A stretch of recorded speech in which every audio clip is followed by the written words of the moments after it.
you doing, buddy? The virginiest. The the most virgin. Yes. I'm like a Bloody Mary without the vodka. Ooh, Yeah. a Virgin Mary. I see. I see. And I am your simpiest host, Kevin, ready to give all my money to Pokimane. Uh,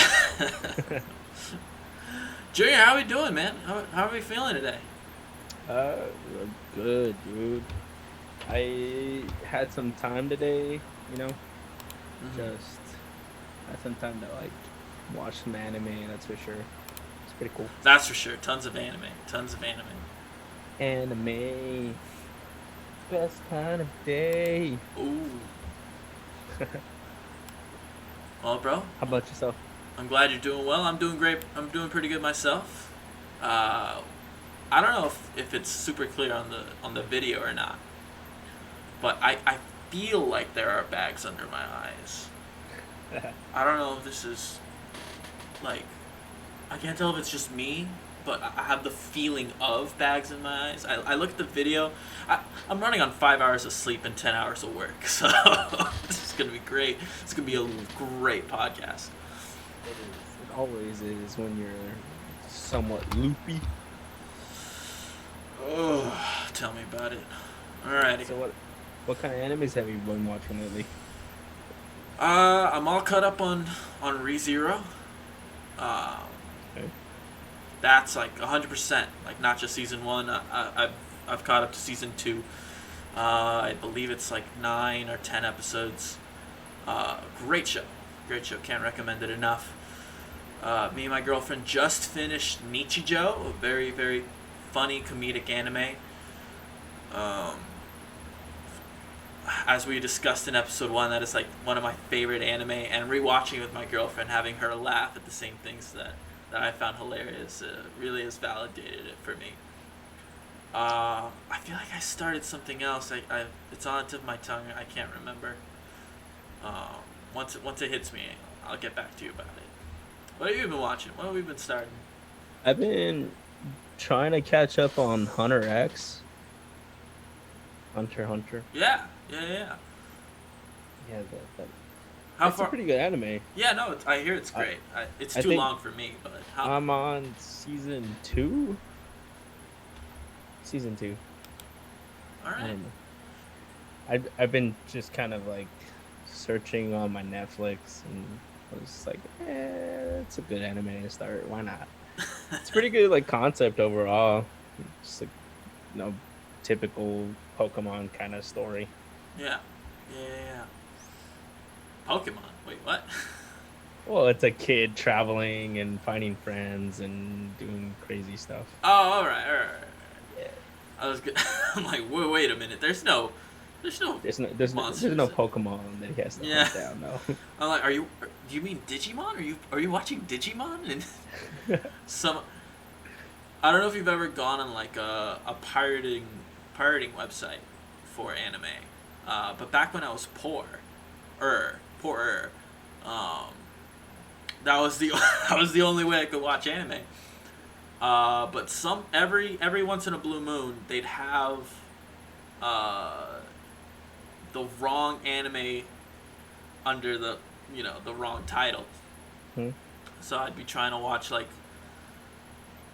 what's an old show? I'd be trying to watch like Yamada Kun and the Seven Witches, and it turned out to be like something completely different. I can't come up with examples right now.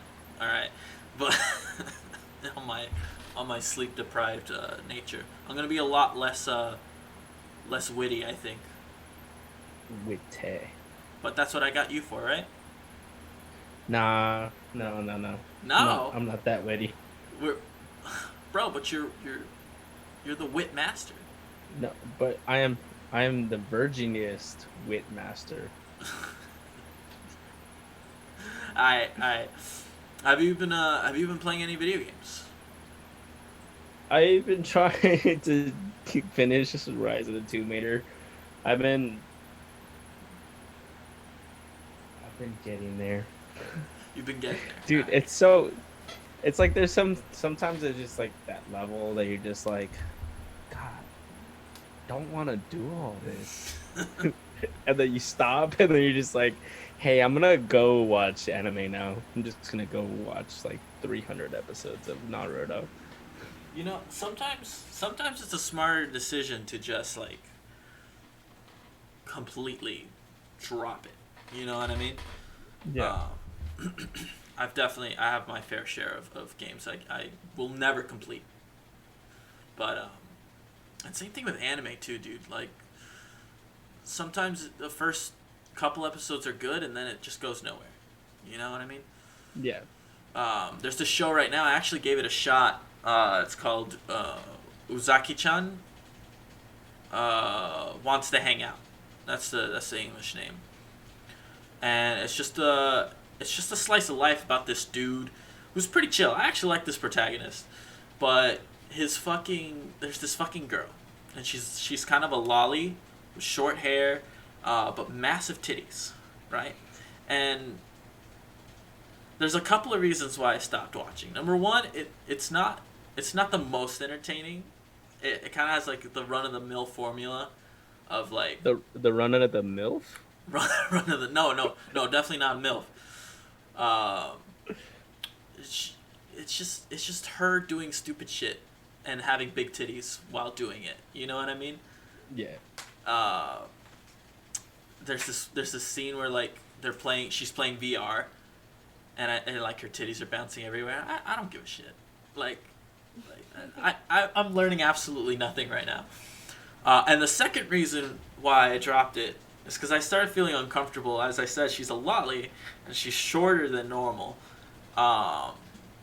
She literally gets confused for an elementary schooler for a couple of times. I'm like, whoa, wait a minute.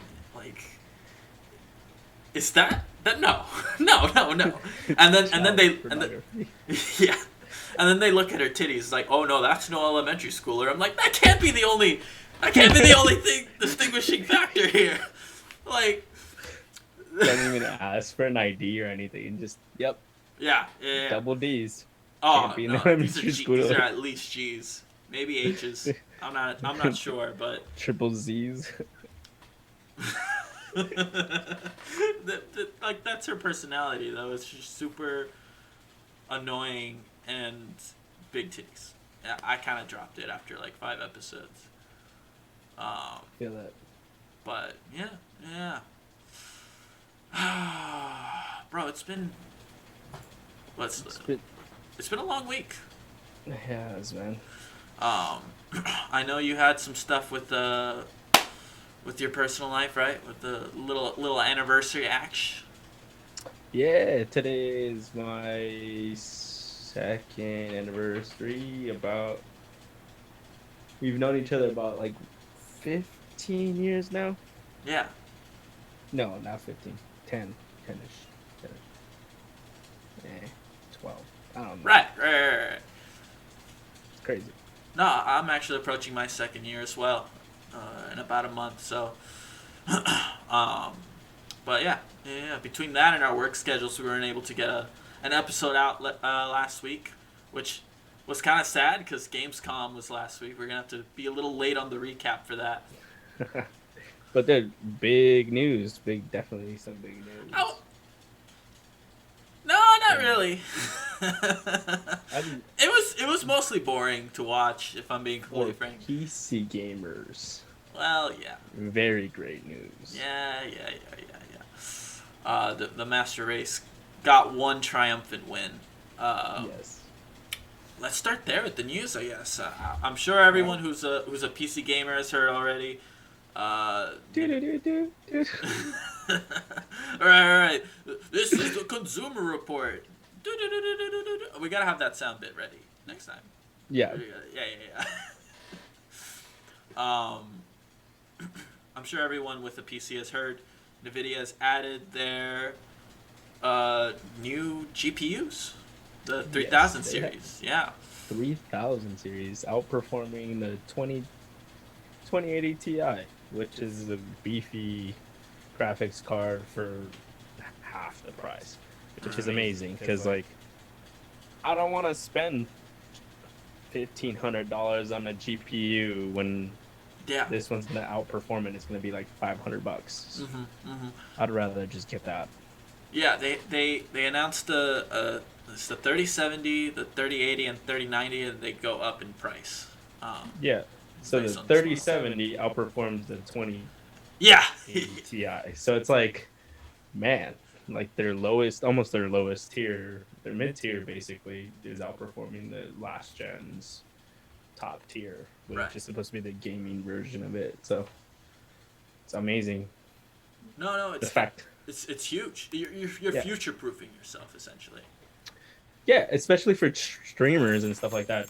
Now that your GPU can also hold a stream for one, and then on top of that, play the game that you needed to play for a way cheaper price. Like that's just gonna be like I think it's just gonna change the industry of streaming Absolutely. specifically. Absolutely. Oh my goodness. All right. I think, can anything even handle like what's the market for this? Do you think? Because The it, well, this is for so like 20K gaming, right? 40K or whatever. The the after 8K. so Nvidia came out. Um, I don't. This is just like rumors as to why they brought out the 3000 series. Because their sales for their 2000 series was just it dropped, it dipped. There was just like no like great change between the 1000 series and the 2000 series, Mm. and so they were just like, well, let's make it cheaper, let's partner with someone, which is Samsung in this case now, and to drop that price so they can start, throwing things out because they got scared basically of what AMD came out with their CPUs and what they're bringing to the gaming world, and even just like the productivity world for like editors and just like workstations. uh, they got scared. Yeah. They're just like, they're gonna leave us in the water and we're not gonna be able to compete with them, and then AMD is just gonna become this, monopoly controlling the PC gaming world. AMD has definitely been like rising in stock recently too. So Yeah, significantly. I don't know much about like the computer components part of PC gaming, uh, which is like, I don't know, 90% of the of the experience of having a PC. Did AMD Does AMD have an equivalent to like the 2080 Ti or? So they haven't. So their motherboards are the first motherboards to bring on the Gen 4 Express. They're the first ones to bring out the PCI Express Gen 4 Mm-hmm. slot. And AMD saw this as an opportunity to pair with someone to bring out a GPU that can support Gen 4 and actually give some benefits to it. Mm-hmm. AMD hasn't brought out a GPU that can do that just yet, but they're preparing themselves to do that with the CPUs that they just recently launched. Right. So I'm guessing they're in the works with something. I'm not too sure. I haven't really heard too much about it. Gotcha. Gotcha. Yeah, I can't say I've heard anything myself either. Well, I'm sure a bunch of people. I love I love the memes that have come out about like this new series. God, I can't remember any off the top of my head right now, but they're all about like just shelling out for a new graphics card. Like, oh, I can't wait until my girlfriend gets her next OnlyFans money so I can pre-order my I've seen those, shit like that, you know? which is funny because like it's coming out around the same time that the Xbox and the PlayStation is launching. I find that like very like strategically placed from the Nvidia Mm-hmm. on like, hey, I'm gonna take half the market out there, so people don't buy the Xbox and the PlayStation, Right. especially at the price point that they put it at. I mean, it's definitely going to be a factor, but like, that's the price point for one part. You know what I mean? Yeah, so this drop for me just alone, I am no longer gonna get a console. Right, right. But And I'm sure a lot of people are in that same boat for sure. but this leads into the next topic, which after Xbox launched their, what was it, yesterday or today? They launched The Series S.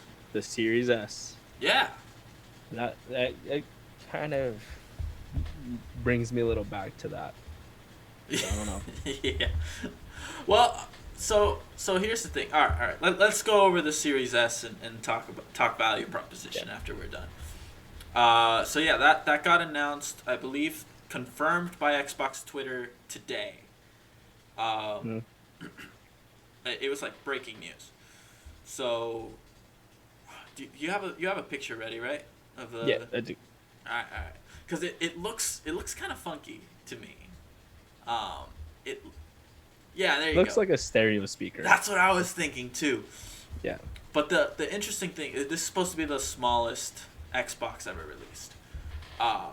You can see by like the Xbox controller there, like that's maybe what 2.5 controllers high, standing, right? Yeah. And it looks around the thickness of an Xbox controller if you had it sideways. So this is a fairly small device, right? Yeah. So it's 60% of the size of the Series X, which we got previewed way back when they had their Xbox event. This one will be completely digital, so it's kind of mirroring the PlayStation version of it. the PlayStation. Yeah. Obviously, like, both have been in the works for a long time, but I think this shows now that like physical games are gonna start becoming a relic of the past, even more so than they have now. Well, I mean, that's the main argument with like just PC gaming, is that you just can have basically your entire game list on one hard drive. Right. So it's like, Right. yeah, I think that's the reason why. And then now that it's fast enough to even like process it, because before you would have to wait for it to load and all that stuff. But like with SSD technology, it's just taking it to a whole different level.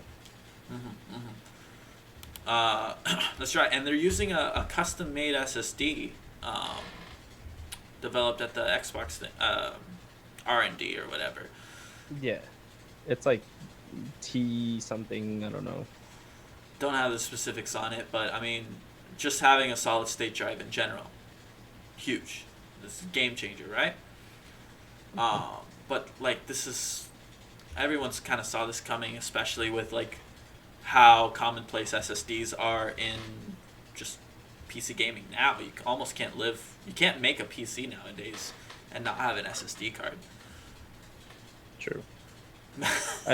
It's really hard to game with a hard drive. I've tried it. Yeah. Not fun. So in Siege, one of the most toxic things that I've seen as of late is when people are taking a really fucking long time to load into a match. People will just type in. It's become so unoriginal at this point. I remember fucking dying the first time. People will just type in Amazon.com/SSD. Fix your load times, bro. It's like, fuck. Just call them out like that. Damn.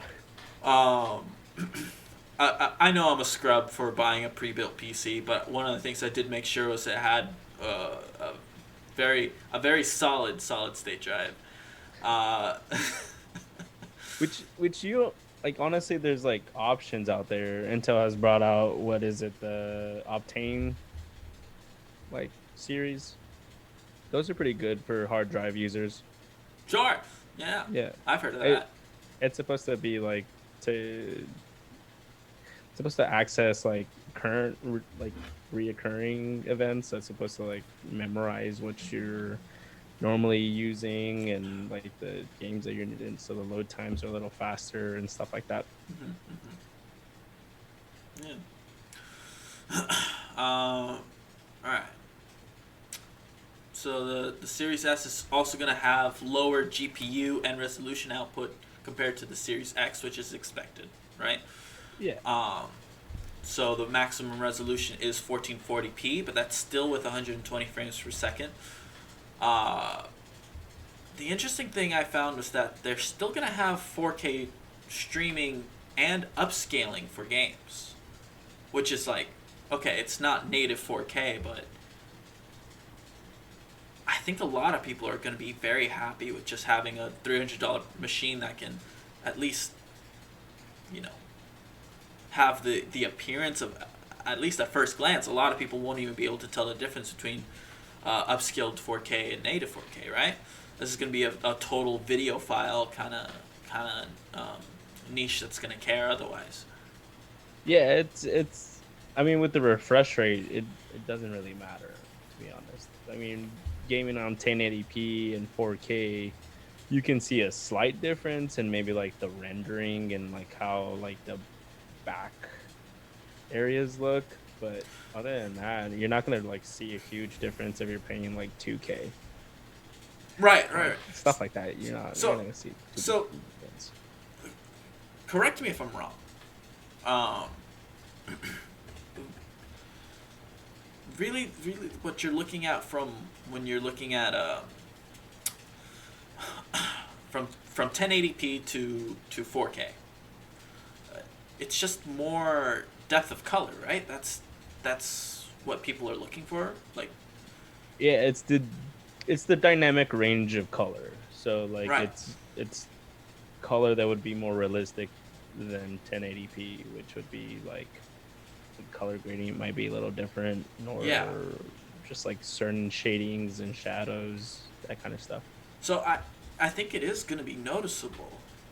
You know, having um, the jump from even just a upscaled 4K, right? Um, I don't know. I think this is huge. I think at $300 you get something that renders 4K. You know, Yeah. um, so the Series S is confirmed for November 10th, which is around the time that Cyberpunk is releasing. I think we all kind of called this, right? Yeah. Yeah.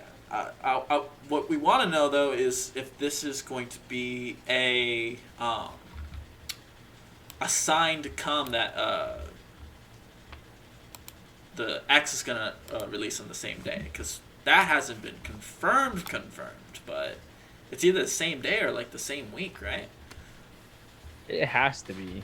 I mean, I don't know. I think their plan was to drop it during like the holiday seasons, Right. but I'm not too sure now. It's But like November's up in just there. in time, right? Like, Yeah. I wonder if this will pressure, because this is huge. I feel like I haven't heard too much buzz. I think for consumers this is huge. This is an affordable way to get into the next generation, right? Mhm. Sony has to clap back somehow, right? If their digital only version is more than $50 than the Series S, there's gonna be a lot of people who are just gonna buy the Series S instead. I feel like it's gonna. So uh, it can play either two ways, right?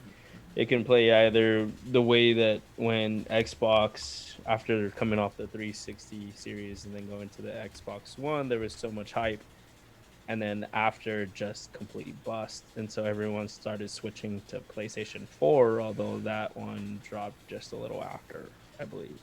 Uh, I think Xbox One did have a head start by a little less than a month or something. So I think Sony's just been pretty consistent about whether their game plan is their game plan and nothing else is going to change that. Right, So right. They have been very consistent about that. Um, I don't know. I think Sony might be getting a little too comfortable, given that they're like the clear winner of the, you know, this current gen, right? yeah. Um, I mean, if you exclude the Switch, because the Switch is just fucking selling like gangbusters right now. But I don't know. there's no way, there's no conceivable way in my mind that the PlayStation 5 has any sort of success, any sort of long term success, if it's competing against like an affordable GPU upgrade by NVIDIA and an affordable Xbox Series X that can play 4K games. Yeah, it's gonna be really hard to beat. It's gonna be tough. That's for sure. Yeah, they need to announce something soon. The other thing I'm seeing here is that the Series S is the same price as a Switch. Yeah. Like, I wonder if that's gonna eat into Nintendo's lunch a little bit, at least a little bit. No, I mean it's two different kinds of gaming. I feel like. Yeah, the marketing's too different for it to hurt. Mm-hmm. But I think it might hurt the light version. Possibly. I don't know. There's always going to be a market for it. It's $200 for the light version. It's for people who don't want to play on the TV, right? There's always going to be a market for portable gaming. I think Nintendo has that corner set. It's the people who want a next gen experience, but also have a love for Nintendo, I guess, that are gonna have a problem there. I feel they're gonna be choosing between these two, and the hardcore gamers, I guess, not the casual market. They're gonna be choosing between getting a regular Switch that just exclusively plays Nintendo games and current gen games, or getting a next gen console for the same price. I think the value proposition is really high for the Series S, and that's coming from someone who hates the naming convention. 'Cause fuck that. I think this is gonna cause a lot of confusion. Can you imagine, like, grandma? I think we had this discussion already, but yeah. I gotta drive this point home. Can you imagine grandma going to Walmart and being like, "Oh, my sonny Timmy wants the Xbox S." It's like, oh, he means the Series S, right? It's like, sure, honey, sure. It's like, well, we also have like the Xbox One S. It's like, yeah, that's the same thing. Yeah, Sonny Timmy won't even notice the difference. You know what I mean? I mean, I think there might be a training program. No one's gonna care. No? No one's gonna do. Yeah. I don't think. I know what you mean with the training the electronics people in retail stores. Yeah. But, I mean, even then, I don't know.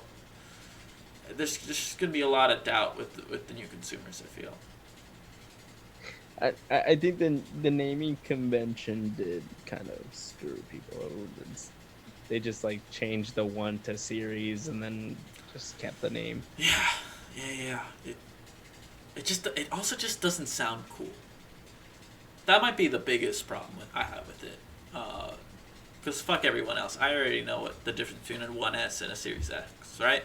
But just saying Series S, at least with the Xbox One, you could say Xbone. You know what I mean? That kind of has a ring to it. Yeah. I don't know. Moving on, Junior. How do you like Resident Evil? I like the games. Which ones have you played? Good. Which ones have you played? I've only played I think it was like 3. Resident Evil 3. 3? Yeah. Or I don't remember the number. Well, okay. It was for the Xbox when it first. Yeah. I think it was like one of the first ones that launched on the 360. Did it take place in a castle? Like a mansion, sorry. No. I don't remember how 3 goes. So I thought you meant 4 because that's like the far and above the most popular one. I think it was 4 then. Because it takes place in a village, and then you go to this like mansion. There's like this little midget who wears a hat. You mean small people? Nah, I mean midget. I'm under. We're not sponsored by anything yet. Corona Hard Seltzer hasn't sponsored me yet, so I get to say whatever the fuck I want. within boundaries. Mm. Not sponsored. Not sponsored. They're not bad. The Corona hard seltzers. I thought they'd be. When I first saw the commercials for them, I was like, "What the fuck? What are you doing? You're a beer company. You make shitty beer. Stick to that shit." It's actually pretty delicious. I'm not gonna lie. I know that what was it? Some other company was trying to get into the hard seltzer game. Oh, everyone's trying to go for it now, and we Yeah. are completely off topic. So the Resident Evil is in the news for being in the works for a Netflix show, much in the vein like Castlevania was. That was a huge success. I heard. I haven't seen it. I was never super into Castlevania, but hearing everyone kind of rave about it made me like, oh, okay, maybe. The Witcher series, you know what I mean? That's gotten a really successful Netflix adaptation. Have you watched it?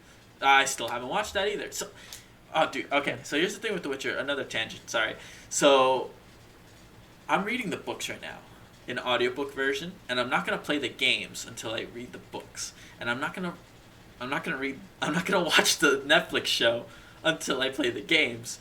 So, I'm gonna skip Witcher 1 and 2 because I hear those are actually kind of self-contained in a way and don't really matter. So from what I've heard that the storyline goes, it's like all over the place. Like 3 isn't actually the third game; it's actually like the first or second or something like that, and the timeline's all screwed up, kind of like Metal Gear. Um, I'm not sure about that. I think you heard wrong, or you might be getting series confused. The books happen before the events of the first game, and then Geralt loses his memories, and then the first 2 games are basically him getting those back, and then the third game is just a continuation of like what would be the canon timeline, right? yeah. So I was trying to like figure out. So the timeline of the show. I went Oh, the and show, tried I to have no research. fucking idea. Yeah, so I tried to research that, and apparently they were trying to like show the timeline as to where these events happen within the games and stuff like that. I don't know. It's supposed to follow one of the timelines. I don't know. I wouldn't know. Off topic. I'm on the second book right now. I'm still learning about all the bitches Geralt fucks. That's a book on its own. Bro, he gets around. I'm kind of proud of my man Geralt so far. But back to this Resident Evil show. So it has if you know anything about Resident Evil lore, it has a fairly interesting synopsis. Given that you've only played 3, I don't know if this is gonna be super interesting. I watched the movies, but I don't think that. Oh no, pertains, yeah. I think Wesker shows up in the movies. I haven't seen the movies, but I think if you know who Wesker is, this might be a little interesting. So, the official Netflix synopsis is alright. Here we go. In the first timeline, so there's a 2-time tangential timeline show they're planning on doing. 14-year-old sisters Jade and Billy Wesker. Wesker has kids, and they're almost definitely like clones of the T-Riders or something. Are moved to a new Raccoon City, a manufactured corporate town forced on them right as adolescence is in full swing. But the more time they spend there, the more they come to realize that the town is more than it seems, and their father may be concealing dark secrets. And, spoilers, Wesker is hiding many dark secrets, almost definitely from these girls. Secrets that could destroy the world. Yeah, that sounds about right. Cut to the second timeline, well over a decade into the future. There are less than 15 million people left on Earth. That is Darwinism at its finest. And there are more than 6 billion monsters. People and animals infected with the T virus. Jade, now 30. So it goes from adolescence to 30-year-old. It's interesting, I guess. So like a fast forward? A fast forward, yeah. Struggles to survive in this new world, while the secrets from her past about her sister, her father, and herself continue to haunt her. So that's an interesting little idea that they've got, I think. Especially if you're familiar with Wesker, you know that he kind of fucks a lot. You know what I mean? Not literally. I mean, he gets children eventually somehow, but like he really messes with everything. Yeah, He yeah. does. But no, Resident Evil's good. Resident Evil's good. I'm too much of a bitch to play 7. Uh, Something about first person horror games, man. They fucking scare me. I just saw someone else play it. I saw, uh, VODs of people who streamed it live, and like I would jump just watching. Just something about first person, dude. It triggers something in me. Dead Space. First person VR. Bro. When they updated that VR thing, it was so. I was like, I'm never gonna do that. I would shit my pants, dude. Literally. Just on the spot. First monster that comes out. So this is actually an excellent transition. I forgot to put it on the docket because it literally came out yesterday. I was at work when I learned about it, and then I got home and all I wanted to do was sleep. So, but the Oculus Quest looks like it's gonna be discontinued, which is like huge because it was super fucking popular. I mean, for the price point, For like the honestly, price point, not even just the price point, dude. Like I the how you use that thing. Like you don't need wires. You know, you can have it away from your computer, and then if it's like a game that's too intensive, you hook up some wires to your computer and boom. You know what I mean? It's an all-in-one machine. I feel like it was just too ahead of its time for the price that they were selling it. Well, don't lose hope, Junior, because the rumor is that they're making like an updated version to the Quest. Okay. Probably like a longer battery or something, bigger storage. I think the biggest storage they had was like 128 gigs. For VR games, that's probably like what, 2 or 3 games max, right? I would like to see that price drop. VR is It's cool. already so the Quest is already so it was rivaling like PlayStation VR prices, and PlayStation VR like wonderful, it works. It's a hassle. There's so many fucking wires to deal with, and then the adjustments, and then the thing. The Quest was perfect, dude. I've been actually looking for a Quest to go on sale. It just never went on sale. It just never fucking did. And now they're discontinued. I probably won't be able to buy one for a while. You know, while they get the new product going. The coronavirus is probably slowing down the production. Maybe you can find one on clearance. Potentially, yeah, maybe. They're so popular. They're not. If they do go on clearance, it's gone like that. Maybe eBay. Maybe. We'll see. I've been meaning to get into like some. I want to play Beat Saber. You know what I mean? I want to play a little hack and slash music dance game. You know, let's play some Res Infinite in VR. Dun. Dude, it's so good. It's so much fun. All right. Quick little story here. Have you heard about this Warzone Twitch cheater? I've heard of it. Okay. Don't know too much about it. So this dude's on Warzone, right? And this is an absolute like Curb Your Enthusiasm moment, right? I don't know. You know the little theme song, or not the theme song, the ending song for Curb Your Enthusiasm. Yeah. Yeah.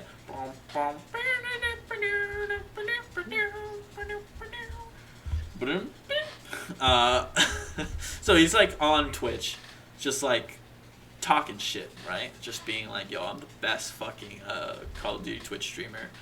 That's not his words, but you know, I'm paraphrasing here. Yeah. And he accidentally opens his like window of cheats that he was using live, and he didn't realize until someone pointed out to him. Somehow doesn't get banned by Twitch. Somehow doesn't get his Activision account banned for like a while. It took like quite a few days for like Activision to put the ban hammer on him. I don't fucking know why, but I don't like talking shit about people. This dude, just why do you cheat? Why do cheaters cheat? Like, how small of a dick do you need to need that kind of power up from cheating. I don't know. Was he making money off of this? I believe so. Yeah. Yeah. Probably not. He was a fairly large streamer, and the thing is, the worst part for me was he showed himself playing like, oh look, I have the cheats closed, this is me playing. He's a good Warzone player, he could have made content without the cheats, it was stupid. It was so stupid. I don't know. You'll never catch me streaming cheats on SuperEpicZoomercast .twitch.tv, something like that. I gotta memorize the website. I'm sorry. I need to memorize the URL. That's something I forgot to say. I streamed a little bit of AI Somnium, which is a weeb game. I might have talked about this on the last podcast, but I also started streaming a game called Spellbreak, which we're actually going to get into new video games releases later. But that's been a really fun game to play. Hopefully I'll put some VODs up on the YouTube channel at SuperEpicZoomercast, youtube.com. And I think it's youtube.com/SuperEpicZoomercast. That's what you should type in. Our name comes first. Who's YouTube? Who's YouTube? That's right. Yeah, you gotta put the brand first, right? Super fun game, battle royale magic. We'll talk about it more later. Oh, all right. Let's dig into the bulk of it. We had you know what? Before we get into Gamescom, there was a surprise announcement today from Nintendo. Oh my goodness! I know. It became. I wasn't worried when we were talking about skipping last week, right? And I was like, it's just Gamescom. And then, like, Sunday came around and said, it's a slow news week. Like, honestly, we were probably just going to talk about Gamescom anyways. Like, we're not missing much by not having an episode last week, other than, like, relevancy, I guess. But whatever. Fucking the Oculus Quest thing was, like, yesterday. This thing I'm about to talk about today. It's a new Hyrule Warriors. And if that doesn't get you hyped, that's probably because it's a new Hyrule Warriors. They already did it once, The interesting thing about it is that it's taking place 100 years in the 100 years before the events of Breath of the Wild. So it's in that timeline of events, which is a world, honestly, that I love. You know what I mean? I love that game. And they're taking assets from the Breath of the Wild, which is just gorgeous, right? That almost cel-shaded graphics that they have. Yeah. Oh, hard seltzer coming out. The sweet taste of Corona hard seltzer cherry. Not a sponsor. And shit. Where was I going with that? Right. Breath of the Wild. Breath of the Wild. Just fucking great. I got distracted by my own fucking tangent. It looks and it's gonna play like a Hyrule Warriors or a Dynasty Warriors game. This is being headed by the Koei Tecmo team. Very reliable games. You know what to expect. It looks like they're adding some mechanics. I saw what looked like to be a slowdown system from the Breath of the Wild game. So that's a nice little twist on the original Hyrule Warriors, I'd say. If they can add a little bit more like unique Breath of the Wild elements to the game, I might be super interested. Mm-hmm. Did you ever play Breath of the Wild? No. What the fuck is wrong with you? You own a Switch, don't you? I don't. Oh my god. Fucking get a Switch. I know, I've been trying to. Bro, they sold out right when I was gonna buy one. I was just like, well, I can use this money to buy a Switch, which right now on eBay they're like $1,000, or buy a laptop. I think the Switch is a better proposition there, but whatever. But for $1,000, no. No, not at the $1,000. No, definitely. No. Yeah.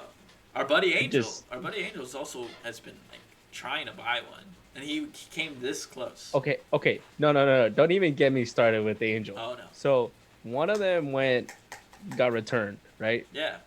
Not even open. I was like, Angel, they just had bought it, went to the car, kid was acting up, came back, returned it because the Damn. kid was fucking throwing a tantrum.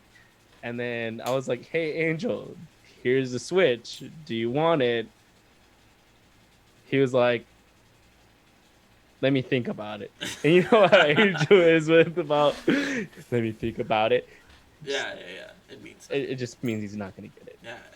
So it was literally in the back of our area for like a good 3 days, just sitting there waiting for Angel to buy it. My So goodness. He told me he wanted it. He told me he wanted it, dude. Maybe when it comes to like the actual, like he finally has an opportunity, he's like, oh wait a minute, that is $300, huh? Oh my goodness.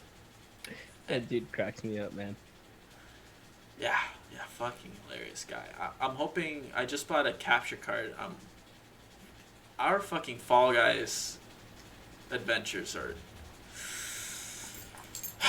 well, they're frustrating for me, and I'm sure that's entertaining for people. So, that we'll see if Angel can finally break me.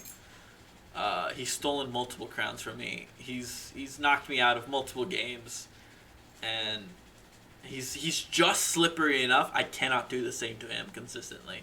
So, Way to go, Angel. way to go, Angel. Always has the best, you know? Yeah. At everything. All right. Sometimes I beat him at tennis. How has the tennis been going? It's been good. For being just a bunch of like amateurs, self-taught. Like, we're actually getting at a pretty high level, I think. Yeah. You should join us sometime. Yeah, I've been trying to get out there.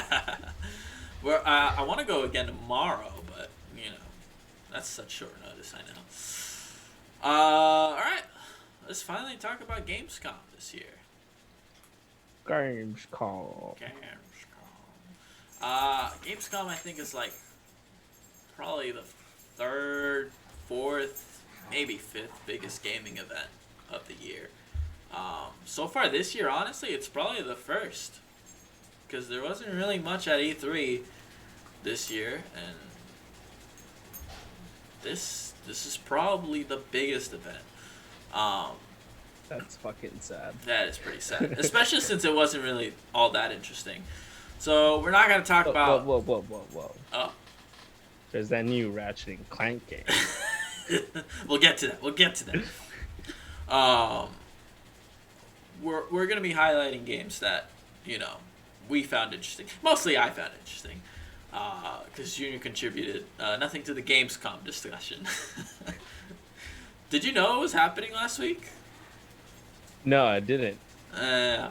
Honestly, like it kind of creeps up on everyone, especially with the Rona.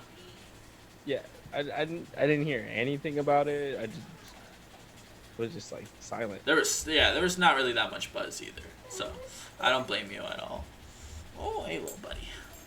So, like you just said, Ratchet and Clank. Okay.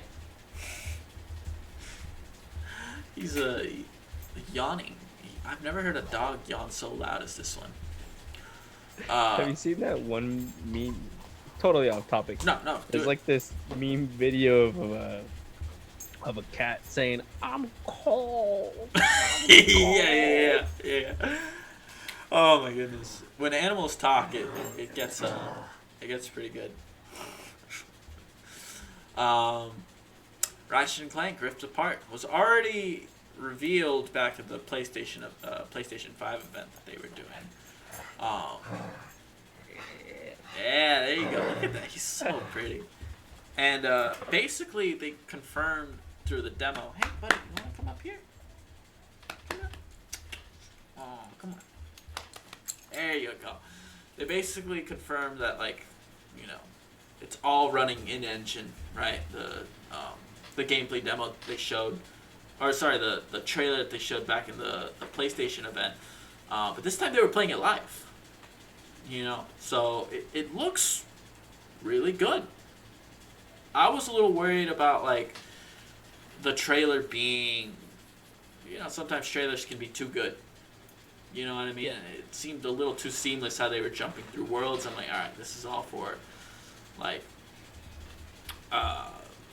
just to hype up the trailer, right? But they make like shifting dimensions immediately part like a mechanic in the game. Like you get this little tool that lets you shift in there.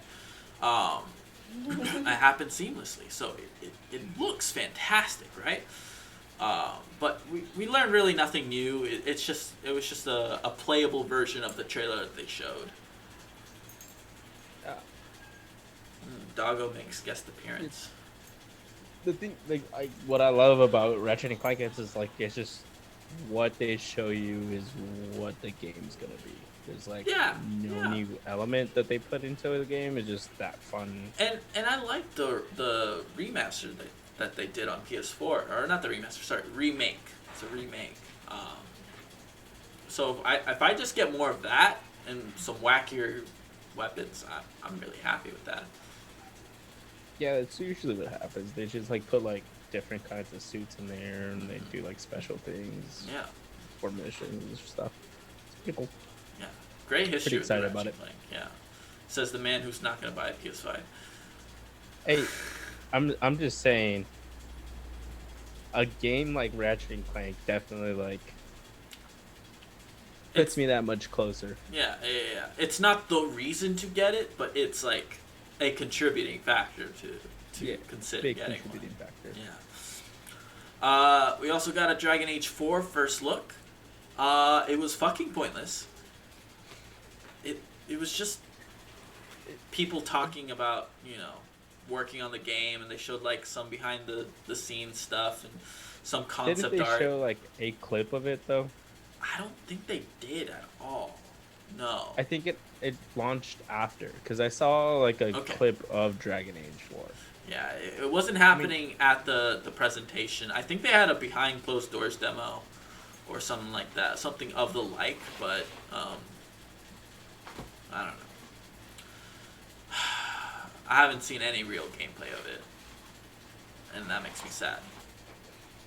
I liked Inquisition quite a bit, actually. I mean, it's not like I get why it has like a 70% on Metacritic despite winning Game of the Year, but it also won Game of the Year for a reason, and that's because it was enjoyable. Yeah, I haven't really played it, but I've seen gameplay of it.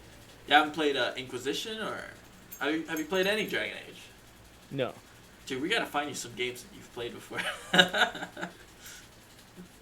Like I said, I didn't have a console for a while, so that's fair. That's fair. I feel that. Going on big backlog on games. When my GameCube broke, I didn't have a console for like 7 or 8 years, so it took me a while to get back into the swing of things. It's like, oh, you can shoot people, and they're not Nazis anymore. They're Afghani terrorists. Fantastic. They're of a different ethnicity. They're yeah. Oh my goodness. Yeah, because it's basically all World War II shooters that were getting popular, right? And then Modern Warfare came out. That was like my first console experience on PS3. It's like, holy fucking shit! I jumped from Star Fox Adventures on the GameCube all the way to this shit. Holy fucking shit, dude! And then between Star Fox Adventures and where we got there with Modern Warfare, it was all fucking flash games on Addicting Games and stuff like that. Have you ever, you know what I'm talking about? Like the computer browser games? Yeah. Yeah, that's all I played.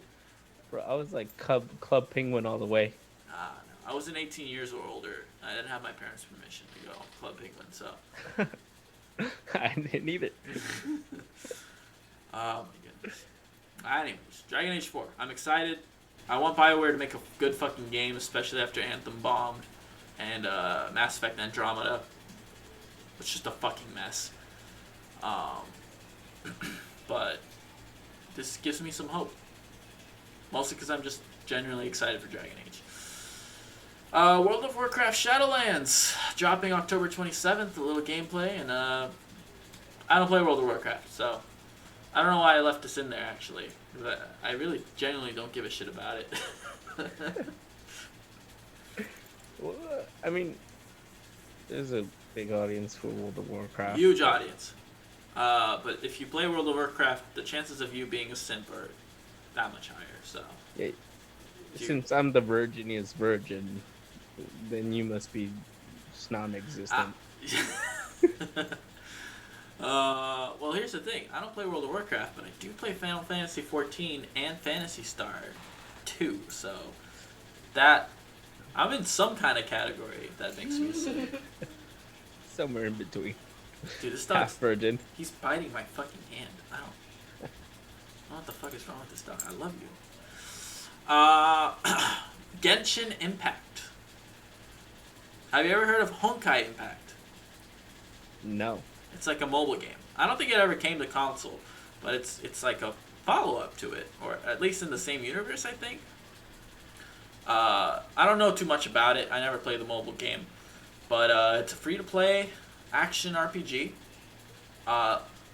They said it's inspired by Breath of the Wild, like in terms of like the art style they chose to go for it in this game, and it's coming to all consoles and mobile.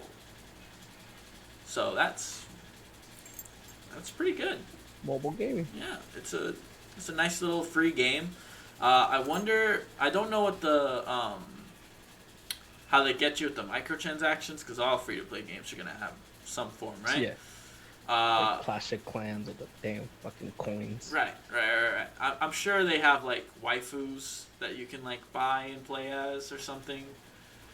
Something like that. Something like that. Well, RPGs is probably gonna be like those stupid upgrades. Maybe, yeah. Little things like that. Then we have a game called Haven. Oh, there you go. So it's a co-op adventure RPG. It looked. Did you ever play the game Journey? No. Okay.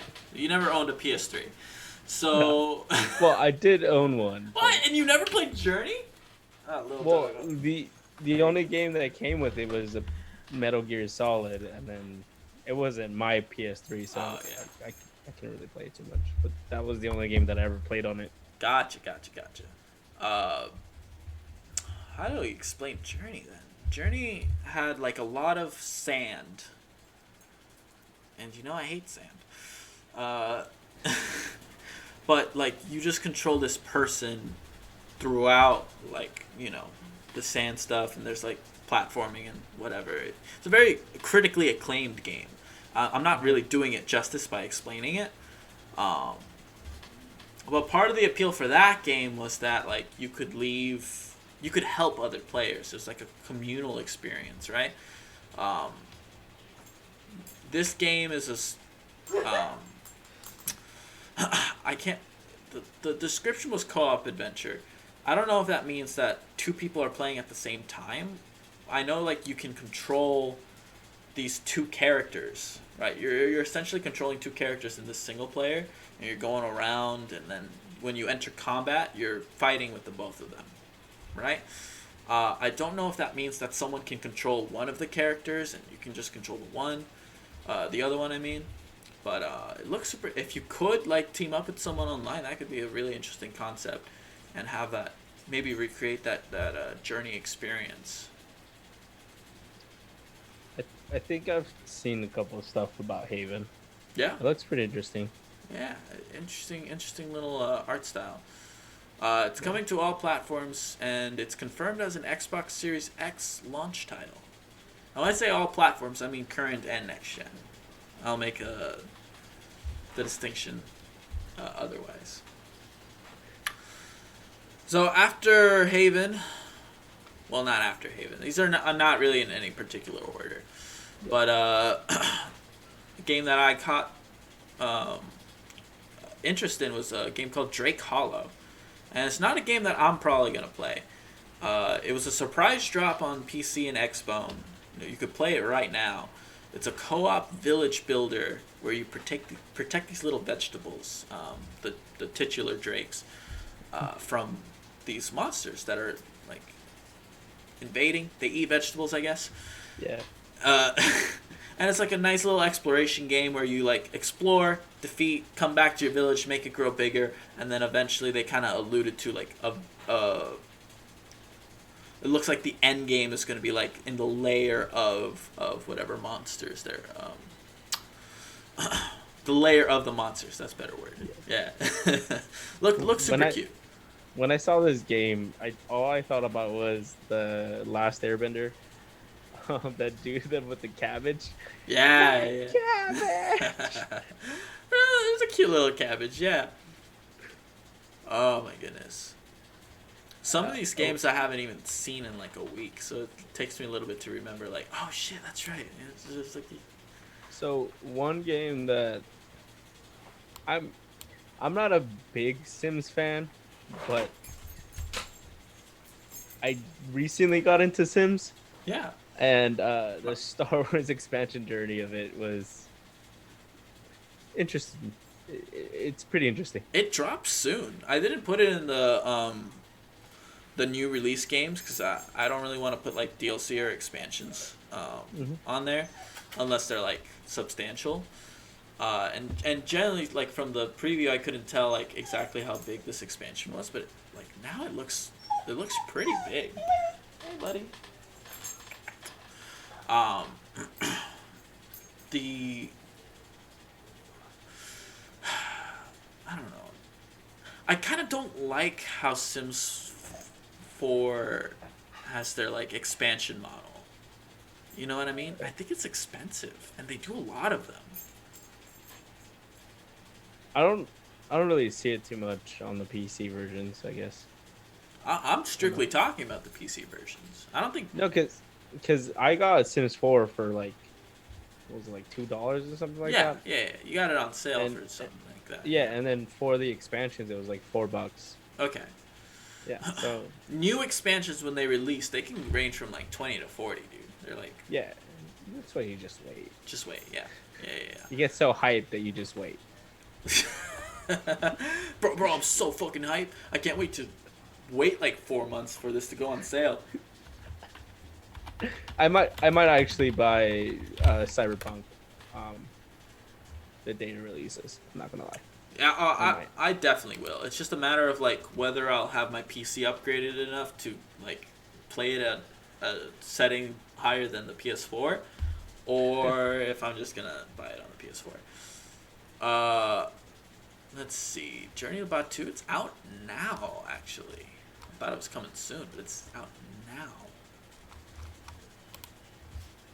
Let's see how much this is. $20. Okay. So, I mean, if you bought the college expansion, and I think there's like a Witch and Brewers expansion. I'm not entirely sure exactly how many there have been. I'm not super big in The Sims. My girlfriend is though, and I don't know. It just adds up. It's such an EA thing to do. You know what I mean? Yeah. Especially since it's in execution. It's a very simple game. You don't even really need voice actors because they don't fucking speak English. They don't speak anything. Oh my goodness. You fucking speak gibberish, dude. Yeah, for real. For real. Potatoes and cabbage, carrots. It's Simlish. Simlish. That's exactly how they refer to it. All right. Call of Duty Black Ops got an extended trailer from the one that they released before Gamescom. Nothing too much. It's more Reagan. More Reagan. Asking you to create war crimes. And probably to like sneak cocaine into black communities or something. You know how Reagan did. Telling me to do something. Yeah. I wonder if they're gonna like talk at all about how Reagan. He's actually the devil. No, but like he was definitely not the most sympathetic to like non-white people. We'll just leave it at that. All right. He did start the war on crime. The war on drugs, the war on crime. Yeah. Yes. Look where we are now. Modern. Fall Guys Season 2 sneak peek. Nothing too much to see. They didn't really show the whole thing. They really just showed a preview into the mages and wizards kind of outfits that they are going to release, and also the magic based obstacle course, or not magic based, but that fantasy medieval setting obstacle course. It looks cool. I'm loving Fall Guys. I thought I'd be done with it by now, but I keep coming back. It really gets you, like, you play a game and you're like, fuck, I was this close. It wasn't my fault. It wasn't my fucking fault. The next one I'm going to get the dub. And it gets you going. Even more than, like, a battle royale. Like a Warzone. Sometimes I'll play a Warzone, I'm like, God, I ate dog shit. I ate dog shit for 30 fucking minutes. And that was just one game. I'm good. I don't need to play more. At least you weren't caught cheating, you know? At least I wasn't caught cheating, right? Yeah. Wasn't caught. Yeah. Alright. Solasta, Crown of the Magister. It's a little character RPG inspired by D&D, as most RPGs are. But this one, like, even more so, where you can even, like, roll for stats and stuff like that. Not a unique mechanic, but it looked interesting. Humble Games had a sizzle reel for stuff that was coming out next year. I believe it was 6 games. I found 4 of them to be dope. There was Midnight Fight Express. It was an isometric 2D brawler. I don't know if you've ever played like Streets of Rage or something like that. No. Well, shit. I gotta find something that you know how to know. Well, in any case, it doesn't really play like Streets of Rage, but it's that gameplay aspect. Have you ever played the Teenage Mutant Ninja Turtle games? One. So those are like side-scrolling brawlers. Imagine having like a third dimension, essentially. You're adding a third axis. Okay. Yeah. Bushiden. It's a 2D action platformer, Metroidvania. I can't remember if this is the one that had like the cyberpunk vibes or if it had the samurai vibes. This is what I get for talking about Gamescom 2 weeks after it happens. But it looked really cool. Yeah, you know what? It gave me none of the above. It was Metroid vibes. Okay. Metroid and well, I guess I said it, didn't I? Metroidvania. Did you ever play a Metroid game or a Castlevania game? Yeah. Okay. So you get the gist. Go from Place to place. Grab a save point here and there. Yeah. Blast some people. Yeah. Totemic and Unsighted. So these are 2 very similar games, but they are unique enough that I kind of like caught interest in both of them. So Totemic is a 2D pixel action RPG. I don't know how to describe action RPGs, and there's no frame of reference I can give you. The first one that comes to mind is Titan Souls. Did you ever play Hotline Miami? That was a big game. People like that game. Oh, it doesn't play anything like Hotline Miami anyway, so fuck that. So that one had like really gorgeous pixel art. And it just looked amazing. And Unsighted, same thing, except it's not pixel art, it's much cleaner art. Both of these games look like they're gonna be like really, really good additions to the Humble collection. Humble Games has been kind of killing it recently. I'm not gonna lie. All right, did you ever play Overcooked or see someone play Overcooked? You know what Overcooked is? My Dude, guy, my guy. dude, still going through a backlog. Bro, I get it. I get it. I get it. And you have school on top of work. Like, I'm with you there. I really am. Did you ever play a game called Diner Dash?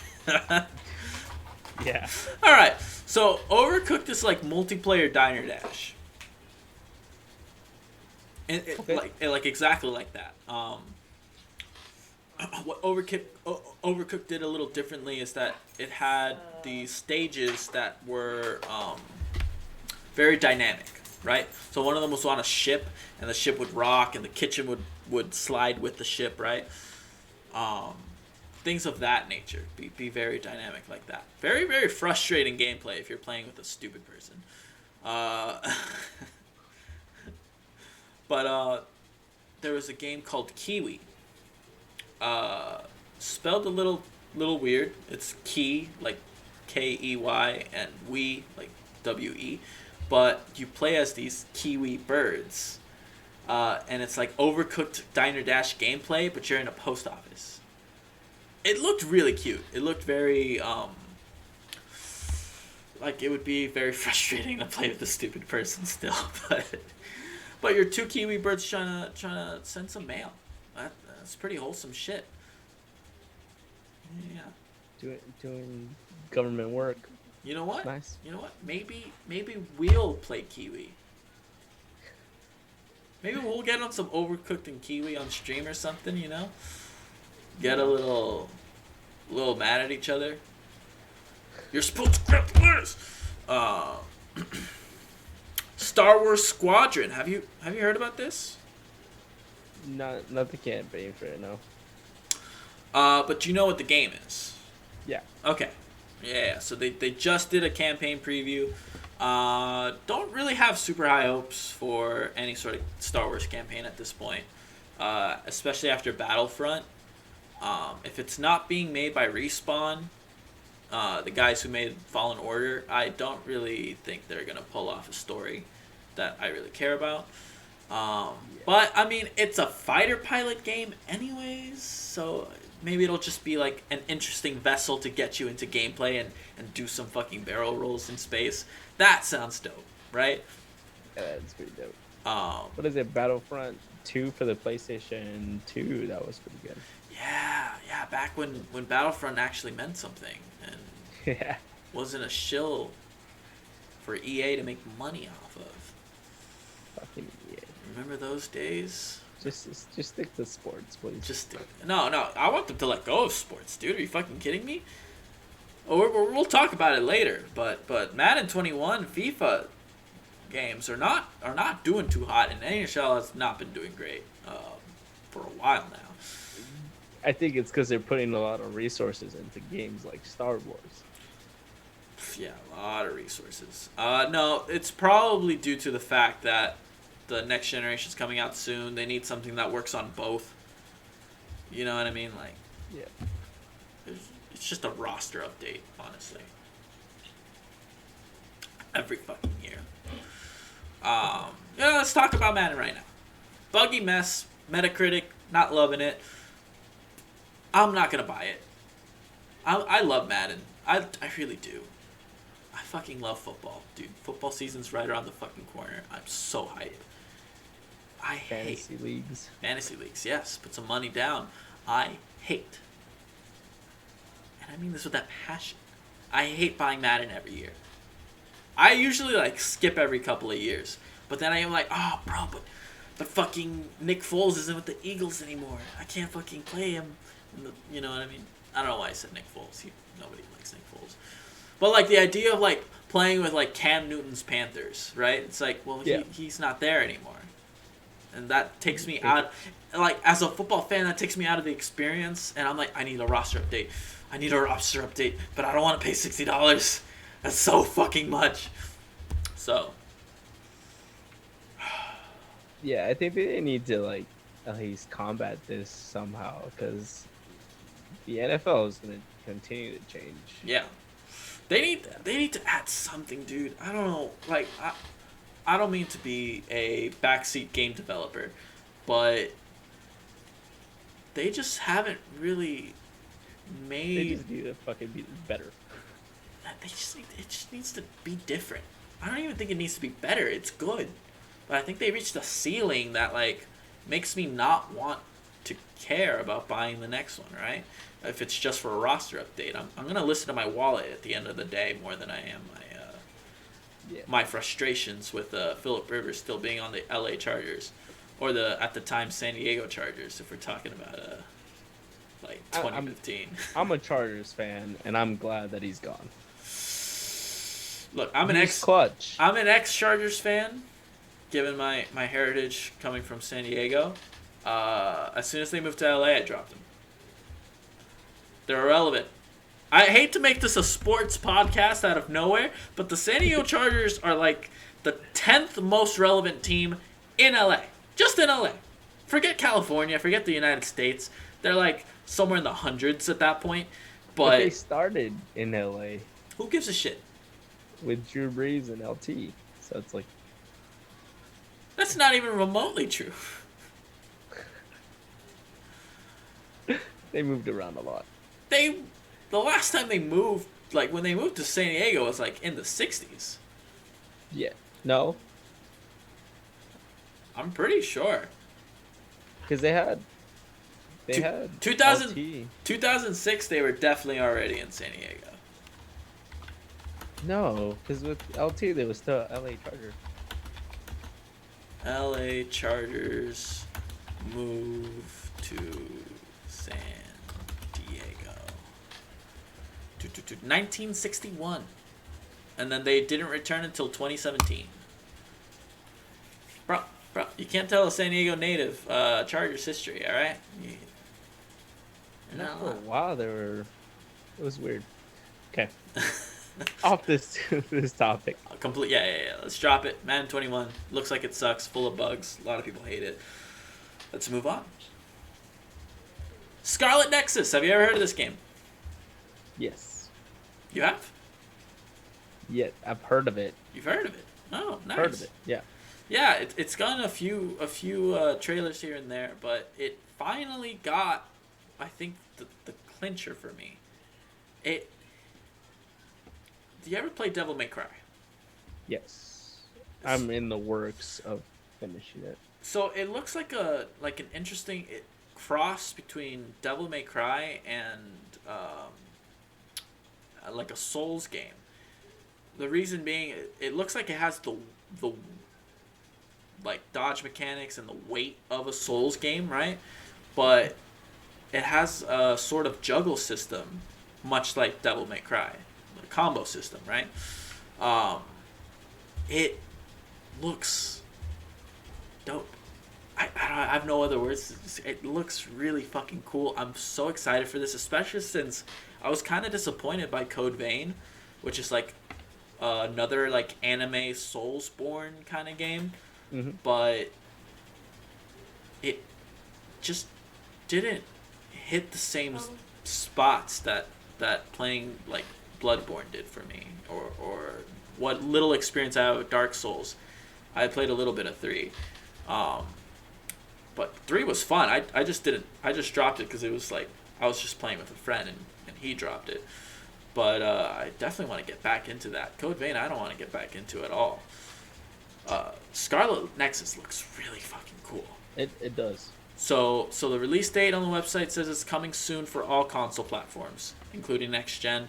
I don't remember if that includes Switch, but it probably doesn't, because it looks like it will really eat your graphics card. Which the Switch I don't think has the capabilities for this game. I think I saw this also for a PC platform. Yeah. I'll probably end up playing it on PC. Yeah. I'm actually pretty excited about this one. Well, you better be. Alright, so Destiny 2 Beyond Light expansion got announced. And it shows off some new stasis abilities. They gave everyone ice abilities. Um, when I saw the trailer, it has this like really really bassy metallic music playing, and it really hyped it up for me. And this is coming from a guy who got 5 minutes into Destiny 2, kind of went, I'm gonna play something else actually, and then never came back to it. This makes me want to play Destiny 2 to get this expansion, get caught up and everything, but I don't know. Just I feel like whenever people talk about Destiny, there's always like a, yeah, it's fun, but you know what I mean? Yeah, it's fun, but the loot system, like when you go into an expansion, whatever you've collected to that point basically gets super nerfed. And that frustrates a lot of people. It is Bungie, right? It's Bungie, yeah. Yeah, they made multi-shooters fun. Right. And that's the thing. It's like, whenever people talk about the gameplay, people say it's perfect. 9 out of 10, 10 out of 10s for gameplay, right? But then the rest of the game gets stuck in this 6 out of 10, 7 out of 10 water. Where it's like, oh, the story's not the greatest. Especially with Destiny 1, which was atrocious. And not all the expansions add interesting enough reasons to go back into them, right? Or to pay the cost for the expansion. And just that model doesn't appeal to me at all. It's why, like, it took me a long time to get into Final Fantasy 14, and I'm just on the free version right now, which gets me up to like level 35, I think, or level 60. I've heard both. It'll get you pretty far in the game, but the reason why I haven't gotten into Final Fantasy 14 at all in games like World of Warcraft is that subscription price, right? Well, this feels kind of like a subscription. Every few months you need to renew. There's a new fucking expansion like at least every year. Just like the new iPhone. Just like the new iPhone. That's what it is. Destiny is like the new iPhone. And it definitely has that clout too, because people fucking love Destiny. Yeah. I just the same reason I don't really want to play it too much, to be honest. Yeah. If it goes cross platform, I think, you should download it. It's also a huge fucking download size. It's 100 gigs. But you, me, Angel can party up. It's free to play now.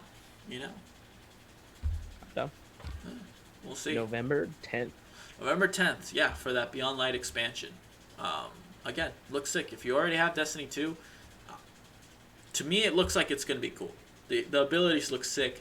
It just depends on whether they can have raids to match and cool weapons that drop, right? Like that Borderlands kind of vibe.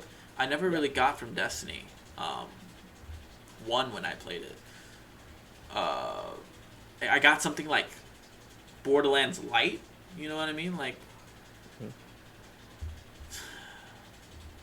I don't know. Yeah, there's a lot of work that needs to be done with the Destiny series, but Destiny 3. Let's see you fucking crank it up, dude. Like, it's like us during COVID. We always have next year. Oh God, I made a proposition the other day. We just stop 2020 right now. That'll cancel COVID, right? And then obviously, and then we'll just add like 10 days to the month of February for the next 10 years, right? We'll just have a slightly longer February for a little bit. I think we can all get up behind this plan that's obviously going to work. Just one extra paycheck, Yeah, exactly. Oh yeah, that'll delay rent by a few days too, huh? Ooh. Yeah.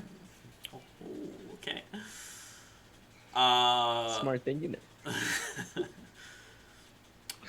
So, moving on from Destiny 2. If we had anyone in chat, I would tell them to press F right now. So I'm about to talk about Medal of Honor. Medal of Honor Above and Beyond VR game. It looks like a VR game. Like VR games aren't at the same graphical fidelity as normal games. Yeah. It looks a lot like that. And it's being developed by Respawn Entertainment. And I don't know if you know how much that fucking irks me. No, yeah, just the same feeling. No, but did you play Destiny 2? For the love of God. I've seen gameplay. It's on sale. No. Gameplay doesn't do it justice, dude. It is one of the cleanest. It is one of the cleanest shooters I've ever played. I saw an amazing meme. It was a screenshot of an article. It was like, Titanfall 2 looks fucking... Did I say Destiny 2? Whatever. Yeah. Titanfall 2... I'm getting my sleep soon. I'll be recharged in time for this podcast to not matter anymore. Titanfall 2 is a masterpiece, but you motherfuckers chose Fortnite. This is why you're stupid, or something like that. It's a headline like that.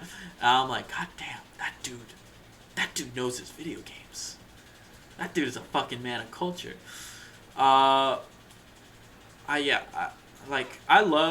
liked the Star Wars Fallen Order game that Respawn put out in terms of its quality and how they were able to tell the story. It was good.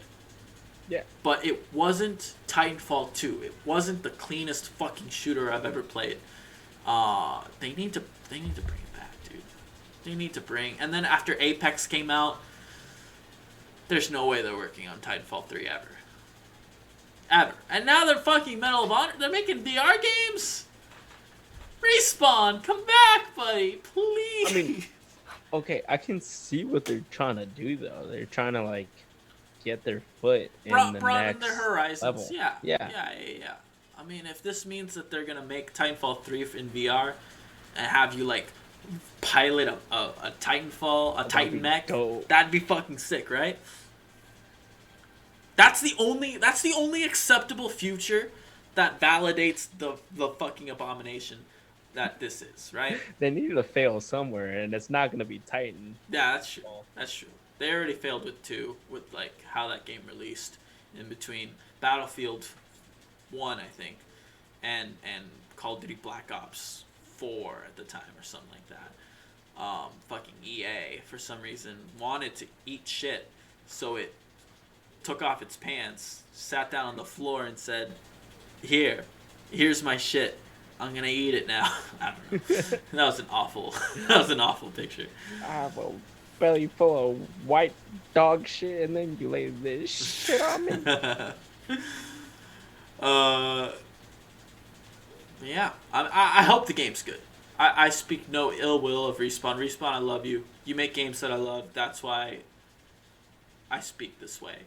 Like an abusive stepfather. I really do love you in the end. I'm sure they have a reason as to why they're doing this. Yeah, I'm sure too. But I can't help but smell a little bit of EA being like, oh, let's get some Medal of Honor back in there, huh? Yeah, some executives after doing coke. It's like, you guys remember Medal of Honor? Yeah, let's get some Medal of Honor in there, huh? Remember that made us money? Yeah. Alright, here's a game that I'm really excited about, and hopefully they'll let me play it in beta. I doubt they will, because who am I? But it looks fucking sick. It looks fucking dope. It's a game called Ghost Runner. You heard of this shit? Cyberpunk Mirror Edge and Dishonored have a threesome baby and it's slapped. Yeah. That was my line. This entire podcast is scripted, by the way. Every laugh is not genuine. Every smile is laugh faked. Here. Laugh. Yeah. It says steal Kevin's line and laugh here. I kind of, when I write the docket, I kind of just add in little quips that I'm thinking at the moment, and sometimes they make it in the podcast. That was one that I was really excited to yell out. Yell it. You stole my fucking thunder. Yeah, as you alluded to, it's a cyberpunk fucking game. Where are you familiar with Dishonored? Yeah. Are you familiar with Mirror's Edge? Yes. Okay, so like that first person parkour mixed with that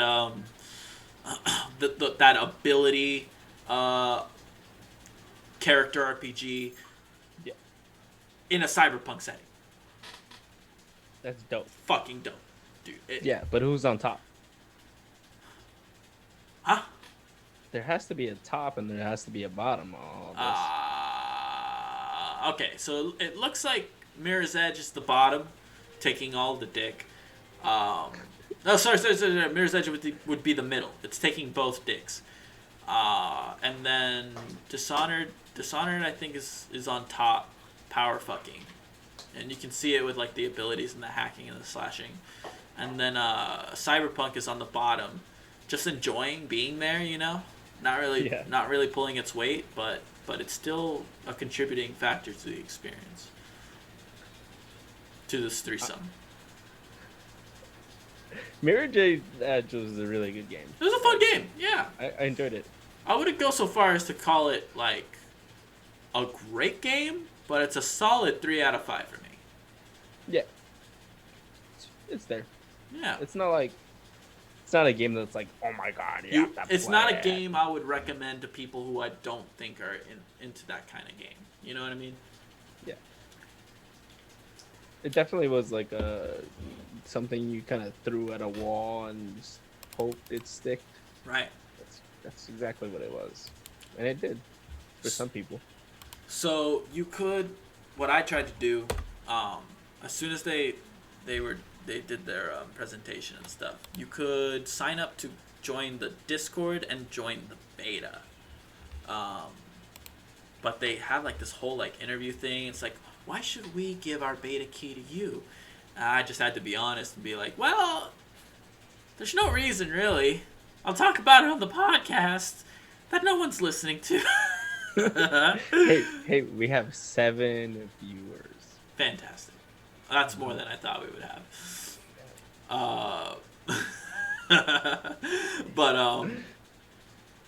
I was like, yeah, super genuinely honest. I was like, I really want to play. It looks dope. Please let me play. I'll talk about it on the podcast, man. I'll fucking suck your dick, man. Like Dave Chappelle. Like Dave Chappelle, yeah, exactly. I'll suck your dick, man. Hey, man. I'll suck your dick for $5, man. Ugh.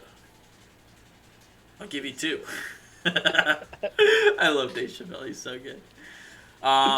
No official release date except for that it's coming this year. That's what it says on the official Steam page, at least. And I think the beta starts on the 14th, but I may be remembering wrong. Registration is live now, if they haven't already closed it. All right. I think this is the last game that I found interesting at Gamescom, coming from Gamescom, and it is The Last Spell, an isometric tactical RPG roguelite base builder. Yeah, that's a mouthful, huh? Isometric attack. It's described on their I wrote this in anger. I wrote this docket in anger. Described on their fucking website as the illegitimate daughter of Final Fantasy Tactics and Dynasty Warriors. If that doesn't sound fucking lit, you probably just didn't like either of those games. Huh? That's putting a lot of hype behind this game. Yeah, well, that's how they described it themselves. Given the gameplay, I get it. Like, there's hordes of enemies to fight, and you have, like, huge, like, Dynasty Warriors kind of, you have area, all-encompassing, like, attacks. But it's turn-based. And it's so weird to think of, like, a Dynasty Warriors game being turn-based, but I saw the gameplay demo. It looks like it works. This is another game I'm really excited, especially since, like, that whole fucking description that I gave, like, that was the description that came off the top of my head when I was watching this fucking trailer. Isometric tactical RPG roguelite base builder. Yeah. And then I looked on their website, and they said, yeah, it's a RPG roguelite um, base building game or something like that. It kind of sounds like I didn't come up at the top of my head, but whatever. You knew what you were talking about. I knew what I was talking about. Game expert here. You know what? I think I added isometric tactical. They didn't have that on the website, and then I added RPG, and it was just a roguelite base builder. I think that's what they had. Fuck, I can't remember. This was like 2 fucking weeks ago when I wrote this. All right. And an interesting move. It's coming on Steam and Switch. Switch. I think it's interesting. Yeah, it's not coming to any Sony or Xbox platforms, but I mean, it's understandable. Isn't it? I think this is a game that would do really well on like the PlayStation with like its player base and stuff. I think it's weird that it's going on the Switch, especially since, dude, you don't own a Switch, dude. Let me clear this up real quick. You don't own a Switch. You don't know how fucking jarring it is. The eShop. It's bad. Like, it's not good. That's the best description I can give for it. It's just not good. Okay. Yeah. It's not good. I don't know what else to say on that front. Games get lost in that eShop. You know what I mean? When you go on like the sales tab, you want to find deals. Yeah. The top 100 games are all shitty little indie games. And I'm like, fuck, these are all trash. Like, is this all that's on sale? And then I go all the way down. It's like, why is Dragon Ball Fighter Z all the way the fuck down here? This is actually a quality game that I want to buy now that I know it's on sale. Why is it all the way like 3 pages down? This game is gonna get lost on the Switch. It's gonna do. I'm sure it's gonna do great on Steam. I think this game looks really fucking dope. I think it's gonna get lost on the Switch, and that it boggles my mind. You know what I mean? They should release it on PS4 for sure.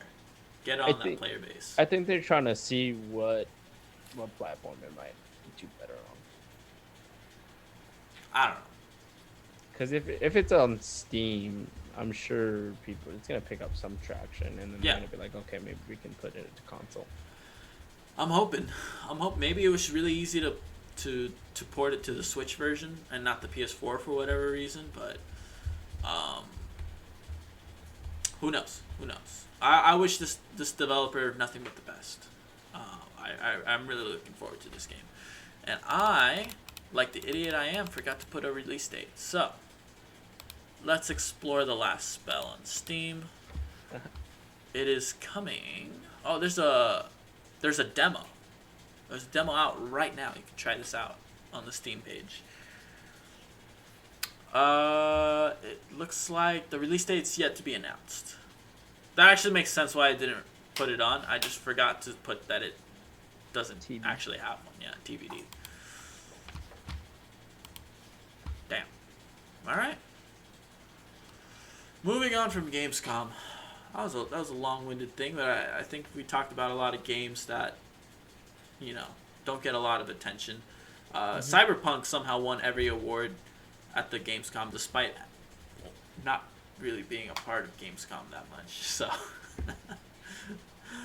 I wanted to give a lot of these like smaller games some love, and I really wanted to trash on World of Warcraft. So now you remember why you put it on the doc. Yeah, I just remembered. It's like, but who fucking cares? I mean, obviously people are playing World of Warcraft. It's a beloved franchise. They just did World of Warcraft Classic or whatever, right? But like, why? Why are people still buying World of Warcraft? I don't know. It doesn't. When I look at it, I don't see the appeal. You know what I mean? Mm-hmm. I don't get it personally. I feel like I would get bored of it just like maybe a couple days. It seems like a grind, dude. You know, and then even when you like max out, you're done with the grinding. It seems like more gear grinding. You know, and just is the story good? I've heard. I mean, they made a movie about it. Yeah, that doesn't mean shit. That doesn't mean shit at all. They make plenty of video game movies that don't deserve to be movies. They made Assassin's Creed a fucking movie, dude. Are you kidding me? Okay, but they just executed it horribly. It was horribly executed. Does Assassin's Creed have a good story? In theory, In theory, if you were to explain Assassin's Creed to someone, so convoluted. if you were to just explain it, then it's, oh wow, that's a fucking dope ass movie. Where do I watch this? But like, then you play it and you're like, the fuck am I doing here? Yeah, I don't know about that. I think it sounds stupid both ways. And this is coming from a guy. I loved Assassin's Creed 2, Brotherhood, and Revelations. All the Ezio saga, essentially. And then it all went downhill from 3. And then some people, it went back uphill with Black Flag. And I'm here like, nah, dude. Nah, I'm kind of done. I'm kind of done with the Assassin's Creed. They've kind of revitalized themselves and made the gameplay different nowadays. And, but I am excited to try Odyssey because everyone who's like one of our friends, like Cade fucking loves Odyssey, and makes me really want to try it. But I don't know. I've done some gameplay for it. Oh yeah. Yeah, it's pretty cool. Okay. A bit tedious though. Yeah, and that's how all of those games are. It's more RPG than the like first few. All right. Let's talk about Ubisoft again. Oh my god, I'm so done with Ubisoft. Have you heard about the recent like scandal? I guess. I don't go. All right. I'll give you the synopsis that I wrote down. So, Tom Clancy's Elite Squad, which is like a mobile game, which has like people from different Tom Clancy franchises coming together. You have like the Rainbow Six Squad, you have the Sam Fisher, and then you have some cartel members for some fucking reasons, and they're teaming together to fight this organization called Umbra. And their symbol was a black fist, just you know what I mean, kind of Black Panther-y. Yeah. And the reason why they're bad people is that they take advantage of civil unrest to weaken existing governments. And people immediately were like, guys, are you talking shit on Black Lives Matter right now?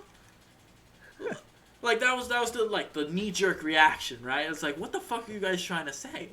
Are you trying to tell me that cartel members are better than Black Lives Matters protesters? Like that was a lot of like the initial reaction, right? Yeah. So obviously let's be objective. Let's take a step back. This game was in production way before Black Lives Matter was even a movement as big as this, right? Taking center stage in not just the American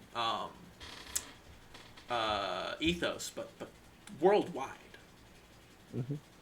So they obviously didn't, see BLM and go, we gotta bash that right fucking now with our shitty little mobile game, right? That's not what they did. But someone with a little bit of street smarts, as you might call it, should have looked at this right before they released that trailer. They should have done some assurance checks, some quality checks on the trailer, and gone like, guys, we can't release this right now. We're fucked. Someone should have had the nads to tell someone like, this is an awful idea. Delay it, change it, do whatever you need to do, but this cannot release as it is. Yeah. Right? It was an awful PR move on their part. And this is on top of the sexual harassment allegations we were talking about a couple podcast episodes ago. Yeah. So not a smart move. Not a smart move. But you know what is? You know what is a smart move from Ubisoft? announcing a Ubisoft Forward, which is like a little press conference for games, right after that scandal. Just guys, we're sorry, we made a bad move. Let's talk about Far Cry 6 on September 10th. Let's just forget about Let's it. just forget about it. Let's not acknowledge the fact that we were really fucking stupid. And this is literally the second time that they've gotten caught with their hand in the cookie jar for the sexual harassment / like hating on on progressive movements, scandals, and scandal jar. That was a weird analogy. Drew it out way too far, and and announce a fucking Ubisoft Forward after that. I don't know. It's like, you know that game that you wanted us to bring out? Let's talk about that instead of the shit that we did wrong. And it, like, unfortunately, it's gonna work. I mean, Ubisoft has honestly done a really good job of making people kind of forget that they're acting pretty shittily. Yeah. Just the fact that, like, this is something that you probably have to dig up and see. Yeah. I mean, it's definitely blowing up on the internet now, but yeah, forums and stuff like that, I'm sure. People are quitting, like from pretty high positions. People are quitting. I saw a few tweets from people saying, like, "Yo, I'm out of Ubisoft. Brand new chapter, I guess. Wasn't expecting this, but kind of had my hand a little forced. I don't want to be part of a company that does this shit."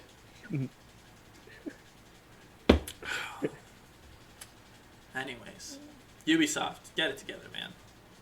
Seriously. Give me a new Splinter Cell that isn't shit. Blacklist was good. I'll take another Blacklist. I'll take a whitelist. Sure, why not? You already hate black people for some reason. I don't know. Give me a supremacy list. Give me a supremacy. Sure, a white supremacy list. Bro, that's not a bad idea. You killed Nazis with Sam Fisher. You know what I mean? I think this has some actual standing here. They'll be listening to our podcast. Yeah. They're we need to find something. We gotta take two notes. Like, two Mexicans. Okay, talking about racism. Great. This'll work. We can turn this ship around. All right. Let's go on to some lighter news. Some news that I personally find good, but also really weird and disheartening. And it's the Mario 35th anniversary. Yeah. Wow. How did I know it's a weird lead up, but bear with me. Let's talk about the least depressing news. So they're releasing a new Mario Kart. Kinda. It's an AR, augmented reality sort of game. It makes a track inside your room, or whatever room you scan, I guess, and you can drive around in this little track. It looks really cool. It looks like the technology has gone pretty far. For what console? For the Switch. Does it have a camera? No. What the fuck? Oh, maybe it's not the Switch. Maybe it is a phone. I don't remember. I kind of assumed it was the Switch. Look, I saw this after, like, being at work for 4 hours after 2 hours of sleep, okay? So I don't quite remember what... Oh, yeah, it is for the Nintendo Switch system. Okay. Are they going to, like, sell an attachment piece that you have to put on it? Yeah, so I'm on the official website. And it looks like... Okay, I see it. So the carts themselves have cameras on them. So you buy the software, and then let me actually send this to you real quick, just for you to see. I'll put it in the Zoom chat. So it comes with these carts that have, um, there we go, that have cameras on like the backs, and then they have these little posts which I think are supposed to mark where the carts the laps are gonna be and stuff.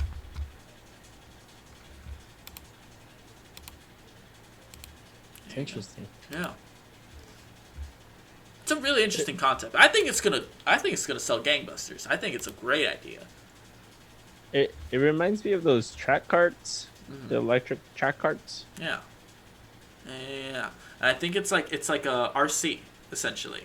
Hmm. You're like controlling it, with your switch around the room. But how does that gonna work? Is it? Oh, so the camera's on On the there. thing, and you So have are it. you just gonna? Is it gonna map out like a certain track that you're gonna have to I follow? believe so. Yeah, I think you drive around with it first, setting the markers and stuff, and then you edit the course of the thing, and then you drive it again, like for real, and get a time, I guess. That's interesting, actually. I'm not too sure. I'm not too sure. I saw the kind of mini direct that they had, and Hmm. that's kind of the impression I got, was that that's the only way it can work. It's not gonna automatically, you're not gonna put the card on the top of your room and have it like 3D scan your entire room and be like, this is the optimal course for you to have fun. You know what I mean? So they gotta. Just Nintendo trying to get some data from your room. Yeah, yeah, yeah. Um, I don't know. Just, I think it looks cool. I'm not gonna get it. It's kind of like the Labo. The Labo looked super cool, but it just it's like $90 for some Yeah. cardboard. It's, and I don't know what the price on this one is, but it From doesn't. what I've heard about the Labo, the cardboard is actually decent. Yeah, It holds well. yeah. Of course, it's gonna hold well, but it's just I It's don't know. cardboard. It's cardboard. Alrighty. So they also announced Mario 35. Do you ever play? Did you ever? Sorry, you didn't play it because it was a Switch exclusive. But do you ever see Tetris 99? Hmm. Okay, so you get the general gist of that. Yeah. So imagine that, but it's on levels of Super Mario Bros. And you're playing against 35 other people instead of 99. And everything that it's kind of the same thing. You can select to a certain type of person Yeah. to give attacks to, or you can choose to like I don't know, It's be really I don't, offensive or defensive, right?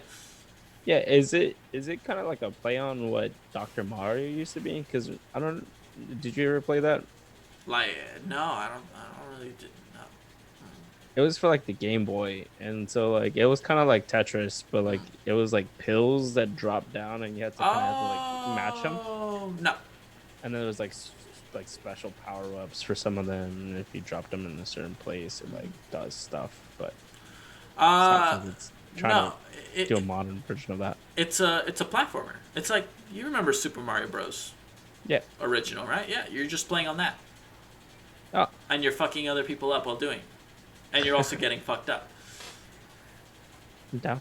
Yeah, yeah. It looks all right.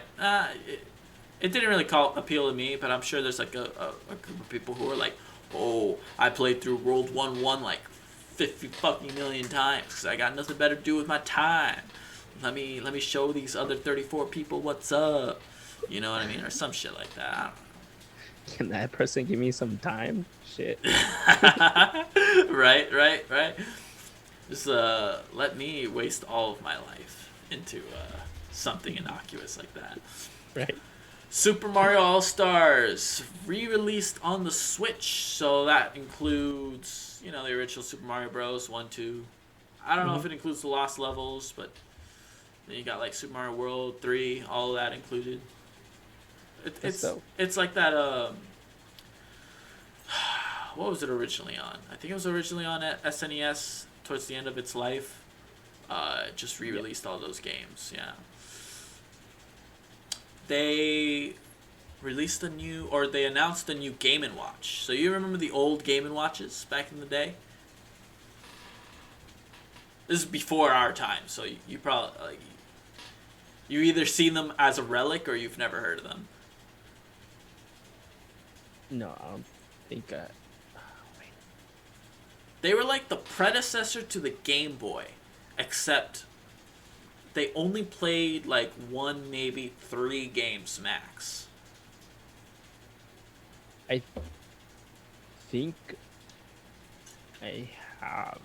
Okay. Because that. For like when I was playing the Game Boy, I was like really into like what was before the Game Boy. And all Yeah, that good stuff. yeah, yeah. But that was so long ago. I Mhm. don't remember. But continue. Yeah, so they made it. They made another one of those, kind of like a blast to the past kind of thing. It's for collectors. Hmm. Um, I think it just plays Super Mario Bros. 1, which like there's a million ways to play that. So Yeah. you're really just getting it, to say you have it and because you love Mario, I guess. But nothing too special about it. It looked cool. It looks neat. You know what I mean? Hmm. And if it comes with any sort of like special packaging, commemoration, maybe like if the build quality is like metallic instead of plastic, it would be super cool. It looked really plasticky to me, so I don't think that's going to be the case. But it's a knickknack. That's all you can really say it is. For a while, I was trying to build the what was it, uh, Game Boy Pi Zero with a Raspberry Pi. Oh, cool. It was just too hard of a project. I dropped it. Yeah. A lot of those Raspberry Pi projects can get really fucking complicated. Yeah. All right, biggest news, and this was like rumored for a while. When we were like planning on doing the podcast last week, this was like breaking news. Fucking like hold on to the roller coaster ride that you're on, because it's about to get bumpy. And it's Super Mario 3D All Stars. Ooh. So they are remasters, and they look gorgeous. Gorgeous remasters of Super Mario 64, Super Mario Sunshine, Super Mario Galaxy 1, and only 1, despite the fact that Super Mario Galaxy 2 exists. They're not. The Wii one wasn't that bad. Well, they were both on the Wii. Galaxy 1 and 2 were like. Actually, I think they were like 1 year apart from each other. Mm-hmm. Um, I still have one. it's a great game. But I like Sunshine is my shit. What was funny was like, I remember as a kid, before my GameCube broke, obviously, I 100% completed Sunshine. And I must have had an internet guide, because I remember watching, I think it was a YouTuber named Rabid Luigi. I was watching him play. He was talking about finding all the blue coins. Some of those fuckers are like in places Dude. you normally wouldn't look, right? You're just supposed to spray this pixel with water. It's like, bro, as like 7-year-old Kevin definitely did not do that on his own. I don't think. I don't have any real memory of how like I did it, but I remember 120 shine sprites completed all the way through Super Mario Sunshine. I know I did it. I just don't remember how I did it. The completionist in me just, bro, killed me because I had one left. Just one. And I was like, I gave up. All 3 of those games are games that I love. Games that like defined my childhood, and it makes me happy that like people of the, not just Zoomers who didn't experience those games, but the next generation, whatever they're fucking called, they can buy the game now too. You know what I mean? And experience like wholesome level design, and it really brings you back to like a simpler time, for me at least, right? Yeah, I love I love Nintendo for this reason. They keep on bringing like remastered versions of their old games. And Yeah. it's like wonderful because it's like nostalgia. Yeah, and I wish they did it more. I wish they did a Paper Mario All Stars game. Yeah, I know. I was gotta gonna drop it somewhere. bro, it's the best fucking game of all time. Bro, you've got original Paper Mario. You've got Thousand Year Door, arguably the best video game of all time. You've got Super Paper Mario, dope. You've got all the ones that came after that. Ignore those. They are trash. They are garbage. You don't I need thought those. you said our Origami King was all right. You know what? I dropped Origami King. I don't know if I'm ever gonna go back to it. I got bored. The combat's not good. The combat's not fun. All right, we'll send a very angry letter to Nintendo about not Reggie is getting my letters. He may be retired, but he's still getting my letters. And I'm like, come on, Reggie, really? Hey, bro, you need to come back. Reggie, remember when you said your body was ready? Huh? It's not ready for Paper Mario, apparently. Dude. I remember when he said, if it's not fun, why bother? That's how I feel about this Paper Mario Origami King. You know what? I think it's gone really downhill since Reggie left, alright? Okay. You need to come back. You need to come back. out of You need to come retirement. back and bring Mother 3 to modern consoles, please. Please, Reggie. I beg of you. Just bring it to the PC, please. The fan translated version of Mother 3 is really good. So, if I made a top 10 video games list, Earthbound would have made like number 6. It's really high up there for me. It might even take number 5 depending on on my moods. Sometimes I really love JRPGs and I'm like, yeah, Earthbound is up there. Just all JRPGs. Yeah. All of them. Persona, yeah. Metal Gear is a JRPG. No, I'm just playing. The ultimate JRPG. Yeah. Oh my god. Do you remember the pachinko level in Super Mario Sunshine by chance? No, I don't. So you know the concept of a pachinko machine, right? Refresh my memory. Okay. Pachinko machines. You have like a thing, and you have these pegs, and you choose where to drop, like a coin, like a disc-shaped thing, and it like hits the pegs, it drops, and you're supposed to like bet on where it drops or something like that. Something along those lines. Pachinko machines can be varied. Some of them have different rules and objectives and stuff. In Super Mario Sunshine, you got the rocket flood, right? Okay. And instead of dropping from the top, you rocketed from the bottom, and you went up the thing, and you entered the pachinko machine, and you have these pegs, right? Now, do you remember how janky like Sunshine physics were? Yeah, roughly. So imagine aiming for this little spot at the bottom and having all of these obstacles in your way. That level was fucking hell. Now I remember. It was awful, dude. That was like the one level I actually really enjoyed the secret levels, the little bonus levels where they like take away flood and you have to do pure platforming. I loved those levels. I hated Pachinko Machine level. That was fucking trash, dude. It was mostly luck, dude. There was no skill involved. There's a little bit of skill. Just timing.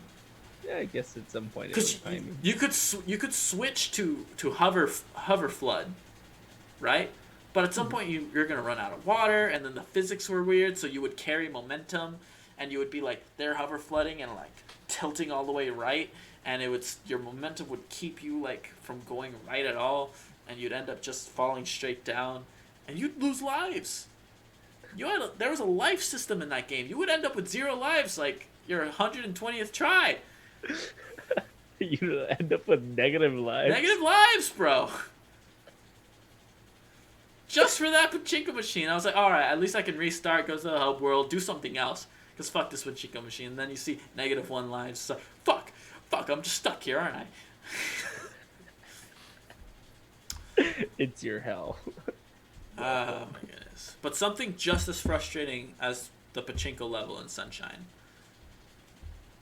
These games, the 3D All Stars games, which by the way, again, I cannot emphasize enough. The they redid some of the models in 64, and I'm sure they did it in all the games, but most notably in 64. It's widescreen, it's HD, it looks fantastic. The games are only available through March. And I'm not talking about like the physical edition, like, oh, we're only doing the physical edition until March and we're not going to make any more, but you can still buy it on the eShop, right? No, no, no. Like, I think it's like March 28th or something like that comes around, you cannot buy 3D All Stars anymore. Ever. Like, what? But why? Yeah. Have you heard of anyone doing this? Ever. For anything. What the fuck? I've heard of like limited collector's editions, right? Like, So what you're telling me is that they're giving me hope and giving me nostalgia, and then just being like, it's only available if you have the money at the time that we at the release time, it. yeah. Yeah, and that's the sad thing. It's like this Corona thing is obviously hitting a lot of people. Not a lot of people are gonna like, or a lot of people are gonna buy it anyways. But a lot of people are not gonna be in a good financial situation to afford to buy this. And then this is also, I think, for me, and this is like my conspiracy theory, that like sure I may be wrong, but I think this is to move Switch units. Legitimately, I think this is like Yeah. a move I to mean, get people who want to play those games. There's not really any other way to play all three of those games on one system, except for like emulation on PC. yeah. And it's just to get them to buy a Switch and buy the game, and to like be an impulse buy. You know what I mean? Yeah, just hearing about this news, it just made me want to just buy a Switch and just say fuck it. Yeah. I mean, yeah. I when I saw that pre-orders were dropping, literally immediately, Target.com, pre-ordered it. And then I thought about it a little Target bit not more. a sponsor. Not a sponsor. Unlike Corona Hard Seltzer, cherry flavored, which is also not a sponsor. But pretty damn delicious, I gotta say. I hate LaCroix. And this is actually hitting the spot. Sorry, weird tangent. It's just, yeah, it's super, super strange. It's so anti-consumer. Like, I'm gonna end up buying the game. I know I am. I'm getting nostalgia baited. You know what I mean? So is it gonna be just one game that has all of these, or is it just gonna be individual games that you have to buy? My guess is the former. Okay. So you'll probably launch the 3D All Stars collection, and then from the launch screen you can choose which one. I imagine. Okay. The only one I liked Galaxy. I don't know if I actually want to play it again, but the other two games are like straight into my childhood, so I have to.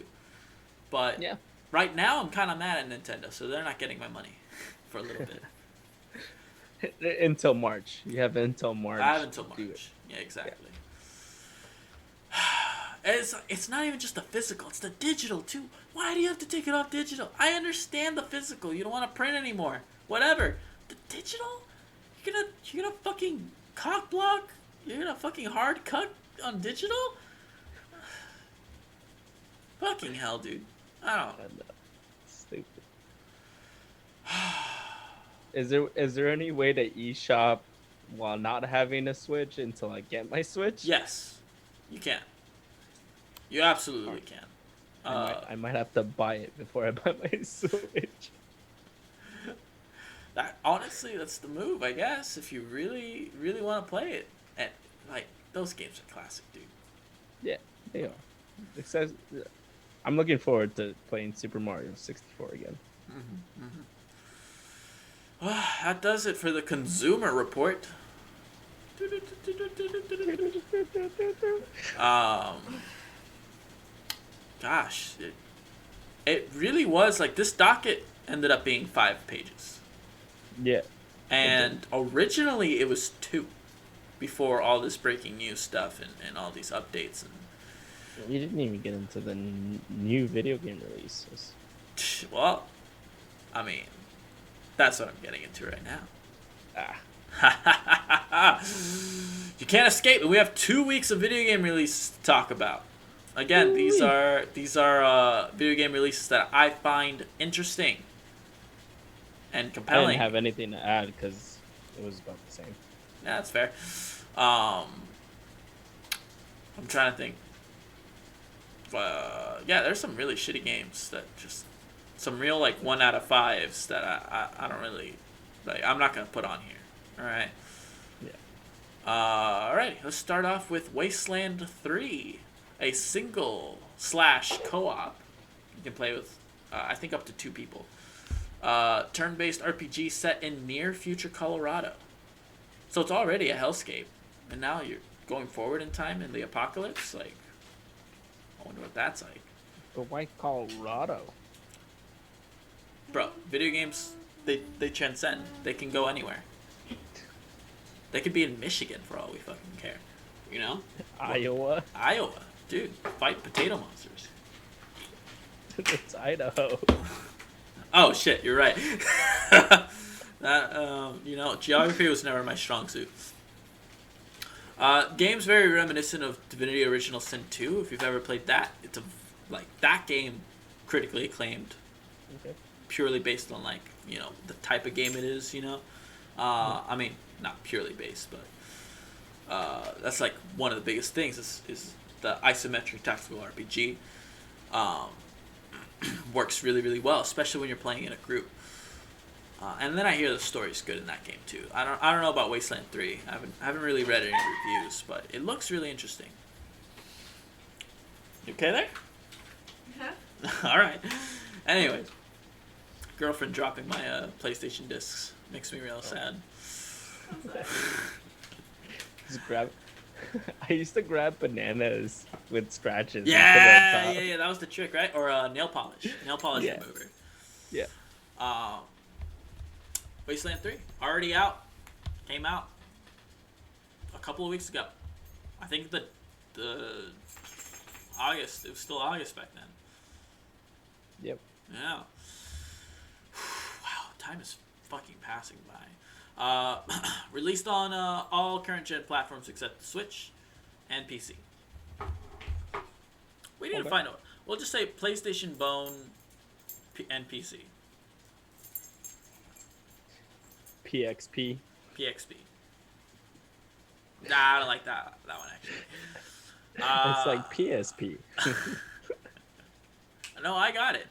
I don't like it, but I get it. Alright, now here's a game that I've actually been playing, and I've been live streaming and having so much fun playing with Angel and Marco. Okay. Called Spellbreak. Fucking dogs. Spellbreak, it's reminiscent of Fortnite. Okay. Which, Zoomers like Fortnite. Mm-hmm. But instead of weapons and guns, you use magic. That's pretty dope. So you have this levitate ability. You get these different gauntlets, which have different magic styles on them. Mm-hmm. So there's like toxicology, fire, conduit, which is electricity. But the dope thing about the weapon mechanics in this game is that you could have different elements like mixed together. So if you had wind and fire, that's a fire tornado, right? Okay. If you had toxic and fire, that's like AoE explosion damage. You got some really cool abilities. You got stone and ice creates like an ice boulder that like freezes enemies on impacts and does huge AoE damage. It's really, really fucking fun. It's free to play. It's still like it was early access for a while, so they got a lot of those bugs worked out. It's still in its early stages, I'd say. 50 man battle royale, and then the map is clearly meant for like 100 man, easy. The map is definitely big enough, and there are definitely games that I have where I don't see anyone for like 5 or 10 minutes, like absolutely no one, right? And it's like, okay, that's because there's only 50 people, and they probably all dropped in the same spot. But eventually, dude, like if they put in 100 people, it's a game changer. I think this game should become like the next big battle royale. Already out, free to play. Just fucking play this game, dude. At least try it out. I'll mess with it. Join me and Angel on our nightly Spellbreak escapades. When is that? It's random. Usually before he goes into work at 12 a.m. for some fucking reason. Marvel's Avengers. Apparently, not too bad. Yeah, it's sort of heard. I've heard it's not that bad. A 4-player character action game developed by Crystal Dynamics and Eidos Montreal. And both of those, Crystal Dynamics had a hand in Tomb Raider, and Eidos had a hand in Hitman and Deus Ex. I wrote, it looks really meh, but it's getting like an 80 out, in the Metacritic and stuff. It's from what I've seen, it's really not that bad. Yeah, people are enjoying it. People aren't like asking for refunds at a high rate, Oh. I think that's where you get that's the real litmus test of how often are refunds being asked when a new game releases. Yeah. All right, NBA 2K21 Mo Basketball already out. If you like basketball, it's a roster update. It's 2K. They're good games. They're all, although you can find 2K20, I believe, for like $4 on Steam right now. Bro, that game goes on sale so often too. Yeah. I mean, I even bought before it for 21 $4. came out. Yeah. I bought it. I don't need a I bought it. update. I bought it for fucking 20, and then it came to PlayStation Plus for free like the month after. Oh, I was sucks. so mad. Tony Hawk's Pro Skater 1 and 2 remastered. I don't know how to feel about this. If they kept the soundtrack, They did. I might buy it. Soundtrack's intact, and they added some songs. Ah, Yeah, it actually looks dope. okay. I hear it plays well too. So already out, people are enjoying it. It's oh my goodness. I was listening to Castle Super Beast, another video game podcast. They brought up a point that I've never thought about since I'm new to streaming, but the soundtrack makes it impossible to stream. Really? Yeah. Oh yeah, because the copyright. Yeah. And then they're like, oh, just mute the soundtrack. But that's what makes it. That's what makes the fucking game. It's the skating and the soundtrack. That's the best part of the game. You can't take out half of the best part. Really can't. Oh my goodness. It's the only reason I got through Tony Hawk Pro Skaters. They were fun games. I like those games. 3 was my favorite, personally. I hear that's an unpopular opinion, but it was the one I owned and played the most. I played all of them up until 4, I think, but... I played the Game Boy version of it. Oh, no. No. You can live without that one. A lot of those Game Boy versions of really complicated games, they never got right. Shout out to Legend of Zelda Minish Cap for being the best Game Boy game ever made, and I will stand by that claim. Big words there. Big words, just like my fucking cock. Kingdoms of Amular Re-Reckoning. Remaster of the not-so-classic RPG. It's a cult classic, as you might be able to put it. Kool-Aid juice.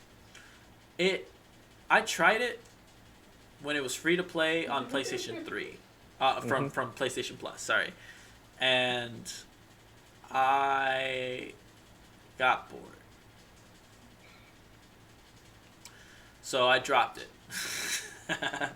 Like Origami King board or Yeah, I mean, I only got through like the character creation and like a few initial quests, and it just didn't capture me at all. But it does have a cult fan base for a reason, and I believe it's because the combat is really really in depth. The more you invest your time into the game, for me personally, if I have to spend a lot of time to get to the good part, it's not worth my time. And it's just, so I'm probably not gonna play it. I think it looks really good. I think there's definitely a fan base that can be like, oh yeah, I don't mind grinding 20 hours. You know what I mean? No, and then getting to the good part. Not for me. not for me. I already have enough games that I actually passionately want to get through as it is. I don't have to waste it on this shit. All right, these will be a bit quick. There wasn't really a lot of like high level, quality games coming out this week, but I thought these were interesting. Akunaka Madness, an indie platformer much like Super Meat Boy. It plays exactly like Super Meat Boy. Coming out already. Oh. Yeah. Came out today. Let's see. Star Renegades. What did that even come out for? I think I know it's a PC. It looks like it's coming out for mostly everything. Yeah. Coming out for everything. Star Renegades, a 2D tactical roguelite RPG. The term roguelite gets thrown around everywhere. From the gameplay I saw, I didn't really get many roguelite like feelings, but I only checked it out for a little bit. Yeah. Anything that's a tactical RPG, I'm gonna throw on here just because that's the style of game that like got me into JRPGs, and I know like that's a genre that like it's really easy to get into. Yeah, it is. Bounty Battle. It's a Smash clone with guest appearances from indie darlings like Guacamelee, Dead Cells, Yeah. It's a good game. I like Guacamelee. Dead Cells, Darkest Dungeon, and more. Out September 10th on everything. It's not gonna eat Smash Ultimate's lunch. There's no fucking way. The only people who can eat Smash Ultimate's lunch is Smash Ultimate 2. Mo Astray, 2D side-scrolling puzzle platformer. Control a little blob named Mo, and it's kind of cute. The blob. Mo money, mo problems. Well, his problem is that he has to get through some of these puzzle platforming sections that are out to kill him. Mo looks cute. The environments are dark and dreary, so it's a nice little contrast. It might be interesting for some people. Gave me Celeste vibes. Comes out on the 10th for Switch. Already out on PC. Yeah. People seem to like it. Inertial Drift, a drifting game, with a pastel art style. Comes out on September 11th on everything. That was just kind of my throwaway racing game, because there's not really a lot of racing games, but There hasn't been. It looks like it's for a niche kind of like drift master audience. I don't know if that's actually an audience, but some real Tokyo drifters, people who like rewatch the movie Tokyo Drift over and over again. This is who this is made for. All right. Other than that, it's definitely made for a certain audience. I think the drift mechanics for a lot of the games just don't play right. I don't like them. Mario Kart, I really like the drifting in that game. Okay. I'm really fucking good at Mario Kart. I just want to throw that in here. I don't know, man. I still say that we have to throw down on Mario Kart. Yeah, I don't want you crying like a bitch when I win all 4 races and take the gold Yeah, cup. yeah. Whatever. My biggest problem in Mario Kart is how many times I get hit with blue shells. That is honestly like legitimately my biggest problem. There's like a way to get like you can do aggressive.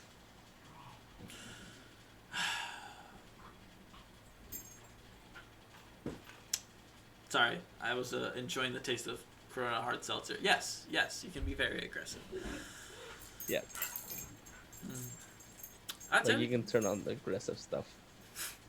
Bro, I'm like so aggressive in Mario Kart. You can't even. I'll wipe the fucking floor with you. Dude, it's getting late, Alright. and I really want to go to bed. But we have to talk about the most fuckable Mario characters. Get out that tier list. That's right. That's right. In honor of Mario his 35 years on this earth, we have to talk about which one of his friends are the most fuckable. Now, don't get this confused. This isn't a list about who we want to fuck. This isn't a list about who we would have sex with at the drop of a hat. This is a list of who is the most fuckable. Alright? Has nothing to do with our personal preferences. Pulling up the list right now. Where is? Oh my goodness. Now, when I sent you the tier list, what did you think we were doing? We were like ranking our favorite Mario characters or what? No. I read the document. You read the docket? Ah, damn it. I was hoping... I made a last minute change to it, too. Ah, damn it. I was really wishing that was a surprise. Nothing surprises me. Alright. Some live... technical... Oh, I don't know. I had it pulled up. I don't know what happened.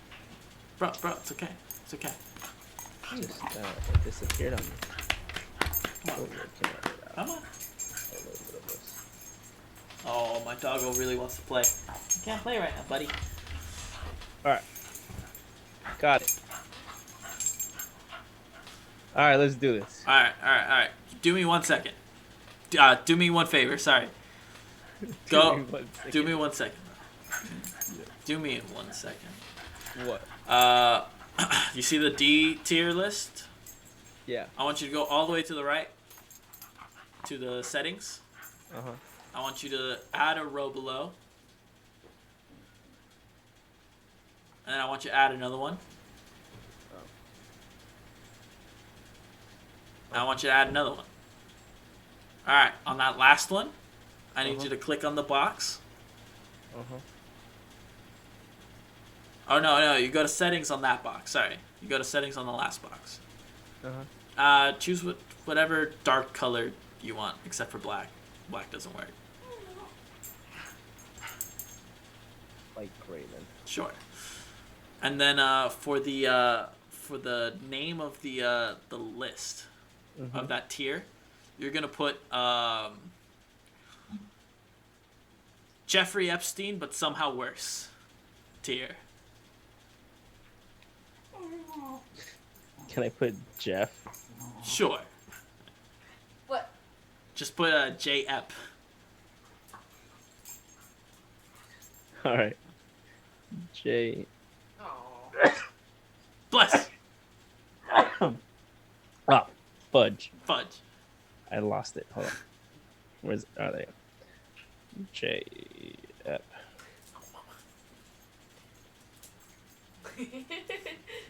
All right. J. F. What? But somehow worse. That's a lot of typing, I know.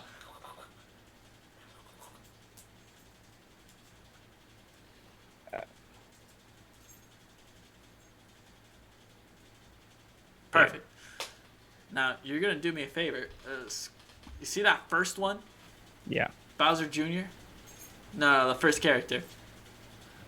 You're going to move him into the JEP. Alright?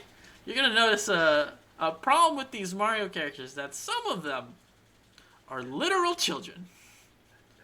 So we're just not going to touch those at all and put them in the JF category. Okay. What So, about the teens? those are fine. So, the Mario babies to the left of the teens, those need to go. All right. And I'm contemplating Diddy Kong. Matter of fact, put Diddy Kong in there. Get him out of there. He doesn't need it. I think this is pretty okay, right? What about this one? Which one? The Koopalings? They've been around for a while. All right. We're gonna keep them in there. We're going to assume that that we're all the same age with those ones. All right. And we're only getting to first base. So, what am I putting for after D? Everyone else we're fucking. Nothing. There's nothing lower than D. Unless, like, somehow there's someone truly unfuckable. All right. I'm gonna change the colors on these then. Alright, sounds good to me. To black.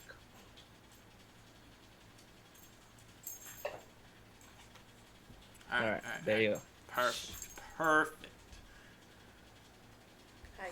Hello. All right. You want to start from DK? Let's start from DK. Although I wanted me to play like a new version of a DK game that hasn't come out in a while, like Donkey Kong Country. Oh, Tropical Freeze. Tropical Freeze is really good. I just bought it on the Wii U. No, that's right. That's the Wii U. I still own a Wii U. It's for my All little right. brother. All right. You're right. Donkey Kong. You gotta put him in the A category. A category. Yeah, that's right. Those muscles, my guy. Well, that's what I'm saying. It's not who we're going to fuck. If someone wanted to fuck him, yeah, he like big burly guy holding you in his arms. yes, Probably a power fucker. Let's be real. yes. I mean, isn't there Like he's a definite top, and that's really high in demand right now. Yeah. one of the Donkey Kong Country games? He wasn't he like air humping one of one of his dads was like air humping. Yeah. Right. I think I'm pretty. We can adjust as we go. If we're like, oh, you know what? Maybe there's too many burly men with big arms. Then maybe we can move them now. All right. Kamek's old, dude. Kamek's kind of a granny, huh? I feel like S tier right there, man. S tier. Those brains. Brains. Bro, I don't know about that. I don't think anyone wants to fuck Kamek. I don't even like. I feel like any Rule 34 involving Kamek is just her giving someone else a penis. You know what I mean? All right. Like no one's derobing Kamek. That makes her immediately unfuckable. All right, let's go Delicious. Goomba. Let's go Goomba. Goomba. I mean, if you're into like the short. The short little guys, yeah. I wonder if there's like a big enough person, like maybe there's some penetration play going here. Maybe. They do have a big mouth. He is the shape of a, just that perfect tip Just shape. that perfect. Yeah. Oh, bro, he is the perfect tip shape. So maybe that'd be a B. Bro, yeah, that's at least a B. B or C? No, that's a B. All right, B. Goomba's definitely like 2 levels more than Kamek, at least. Koopa. I don't think there's much use for Koopa. I think Koopa goes in the C category. Yeah. I think it's just a boring dude, you know? Mm-hmm. You can change my mind on any of these, by the way. No. I agree. You feeling it? Mm-hmm. All right. Dry Bones, definitely in the S tier.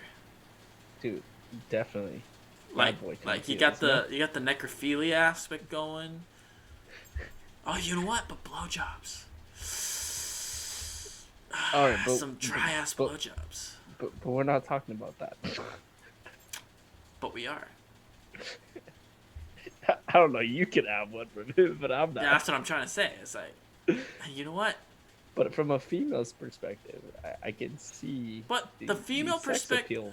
I don't know about that. We'll put him in B. B. All right. I think here's how I kind of want to think about it. I want to think of it from both genders, right? Would a man and a woman want to fuck Kamek? I think no.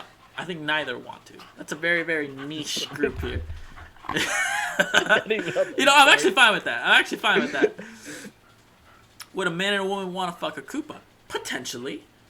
If there was no one else, if the Goomba says no, they might go for the Koopa rebound, Can I sit on your face? No. No.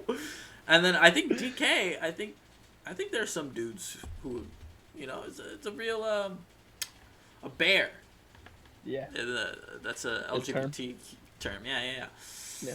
Alright, let's go with the Shy Guy. I'm not gonna lie to you. Shy Guys kind of scare me. That mask, though, you don't know what's underneath it. You don't know what's underneath, but that's what scares me. It's a paper bag. The only thing... For all you know, he looks like George Clooney under there. The only thing for me is that his eye sockets could be a great glory hole. And that does put him in, like, the A category for me. I don't know about S tier. Well, I don't know why you're putting him so high in the S tier. What do you think Goomba had? You think he's packing? He's packing, bro. She's packing. They're packing something. They're packing something. Well, I don't know. I think A tier's fair. They get big dick energy, Big dick energy? Yeah. But they're shy guys. They're not big dick energy guys, No, but that is, dude. Hammer Bro. Oh, I think Hammer Bro's worse than a Koopa. Oh, you know what? The hand jobs. But also, who wants hand jobs? Good at throwing. Yeah, I can see the force. But wait. But who wants hand jobs? Like, to begin with, from anybody. I don't know. Who goes out seeking hand jobs? There's a niche out there for them. And niche things are gonna go in the lower categories.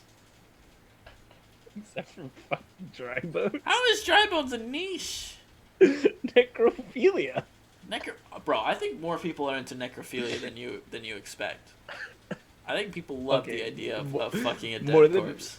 More than people would admit. Yeah, I think so. Alright, Rosalina. This is a hard one. This is not a hard one. Because I personally think she's an S tier. No, this is like a no-brainer. This is the problem. Here's the problem, though. She is incredibly tall. Actually, that just makes it sound better. Nah, keep her in S tier. Fucking moon shape, dude. What the hell? But look. She's gonna make my dick look tiny. I don't care. That's I'm fair. climbing that tree. Stick my whole forearm in there. If I have to stick my entire body to please her, that's good. All right, let's do Mario and Luigi next. All right. Mario. No one wants to fuck a short dude. So B. He is short. No. He should be lower than B. I don't think anyone wants to have sex with Mario. Luigi, though. What can Mario do? He can clean pipes, apparently. Oh, Luigi's definitely an S. Everyone wants to fuck Luigi. Yeah. That's the thing. It's like, if player 1 and 2 were decided on fuckability, like, Luigi would be player 1. It's a fucking disgrace. It's a fucking disgrace, dude. Well, the fact that Mario is... The thing is is Mario actually a D tier? What do you think? Well, I can't find any redeeming, like, factors. JF, it's somehow worse.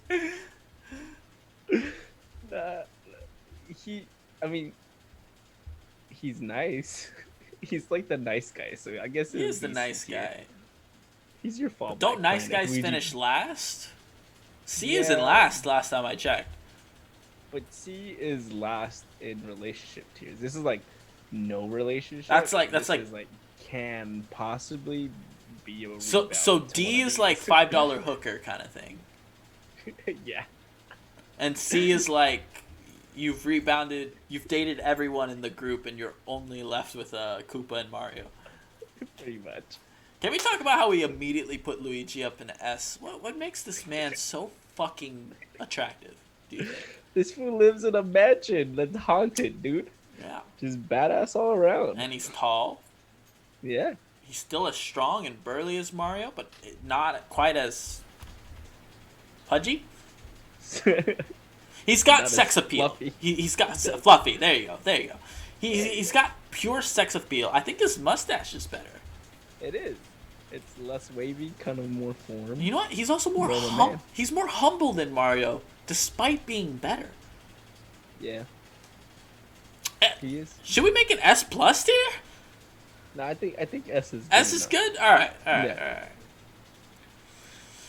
Let's All go. I already forgot her name. Lady with the fedora. Wait. Give me a second. Pauline. I remember. Pauline. Mm-hmm. I don't trust women in hats. And Yeah. frankly, I don't think most people do. No. Let's put her I in. think she has the same as Donkey Kong. You think so? Yeah. Well, she can sing. There is a sex appeal to it. There's a sex appeal. I think bare sex appeal should be B. And then if they have any abilities to like bring the sex game up, like DK and Shy Guy do, we should move them up. All right. We'll keep her in B for now until we think of something good for her. All right. Petey Piranha. I've seen this dude drool. I think there are some people who would be into the vor kind of thing, you know what I mean? Okay. And for that reason, let's put him with the Kamek. He's got an ugly ass belly button. He's an Audi dude. I don't know if are Audi people fuckable. I'm about to like piss off a whole group of people. I don't. My I brother feel like- has an Audi. I'm not gonna talk about him in that way, but I'm sure he gets along with his middle school girlfriends just fine. It's just like they have like a small like dick. It's their belly button. Dude, that's what I'm saying. Dude. They can belly button fuck people. Definitely D tier. I don't think there's even a niche for him. No. Which makes me want to put him with Kamek, dude. Is there any reason why he shouldn't be with Kamek? That's what I'm trying to think right now.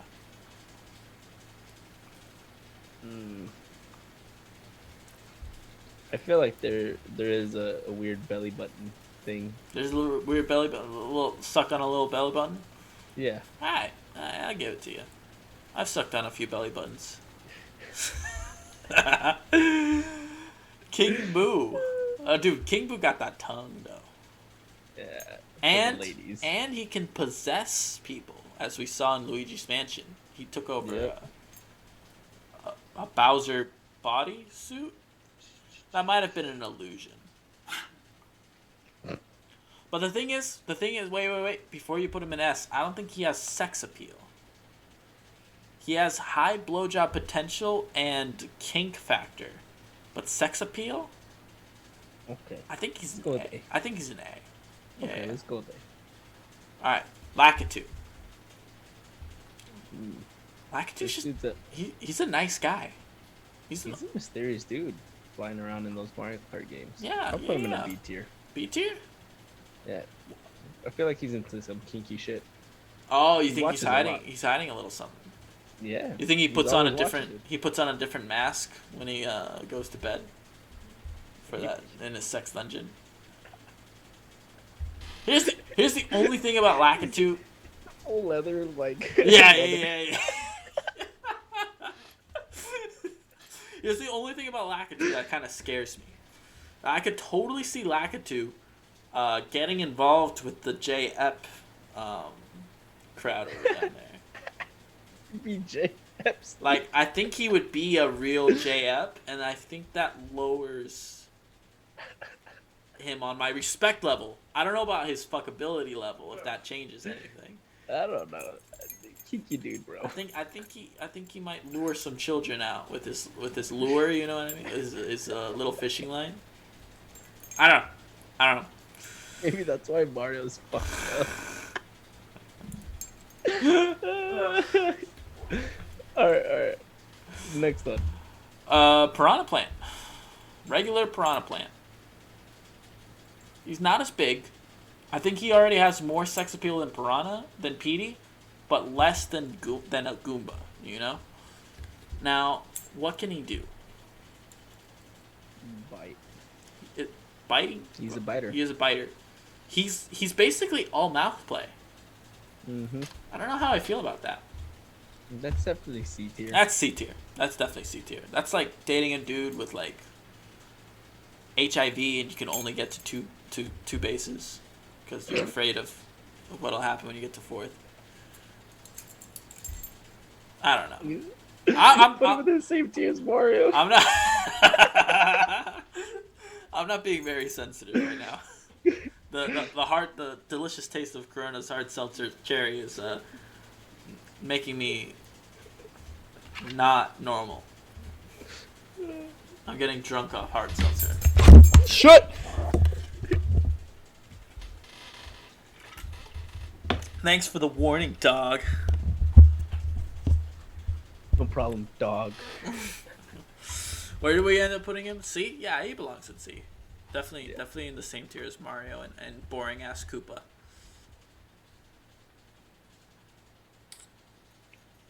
Alright. Toad is a definite D for me. Fuck Toad. Ooh. Toad. It's the voice. Toad? The voice, dude. Bro. I can't. Like I'll admit this. He's got sex appeal. Like if you look at a full photo of Toad, he's rocking a vest. I don't think he's wearing an undershirt. He's got full sex appeal, dude. I don't know. Does he wear pants? I think he does. I think he does. Yeah. But like, it doesn't feel like he does, right? They're like skin tight. He's got raw sex appeal. I'll give you in this. He even fulfills like the dick shape, which would put him normally in like an A category. All right. But I guess he's that a C voice, no, but that voice though. I think that for me, he hasn't. For me, that drops him like 3 tiers. But that's me, I guess. He still has. I think some time with Peach. Yeah, And that's I that's feel true. there's a little something going on there. He does come out of Peach's skirt in Smash. That's a little sus, right? Yeah. Like, where was he hiding that whole time? Like, she must be very comfortable with him. You're right. See, I think that's more utility than sex appeal, though. So C is perfect. Yeah.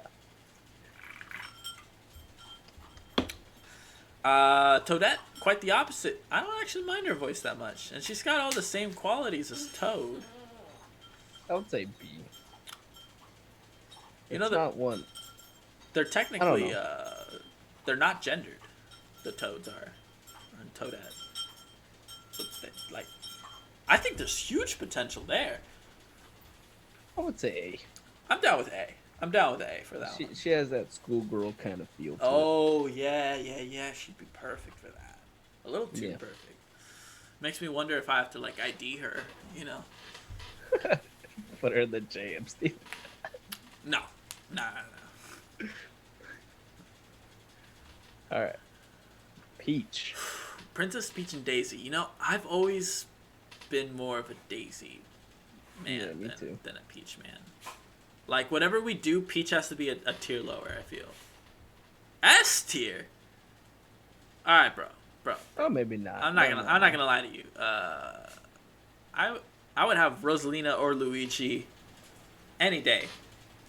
But Daisy's like, if they turn me down, then I'm going for Daisy, you know? All right. I'm done with that. I think A tier is perfect. Peach and B tier. Peach and B tier, yeah. Yeah. Raw sex appeal, nothing really else. Okay, let's talk about the obvious. That tongue, Yoshi. though.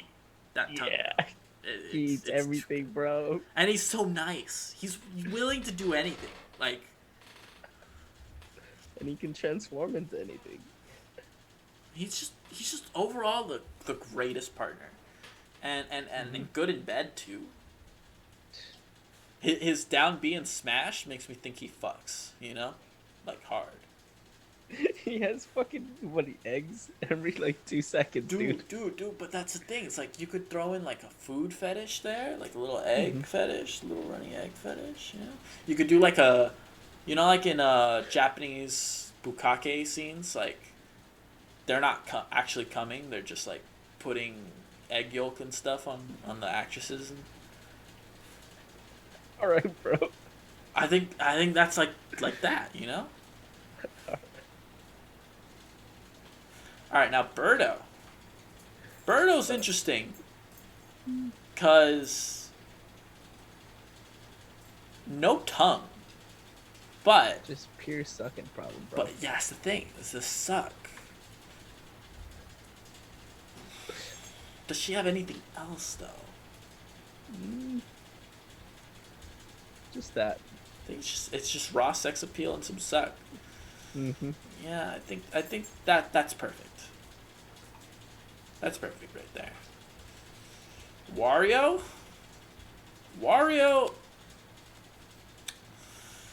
I feel like Wario gets chubby chased. Mm-hmm.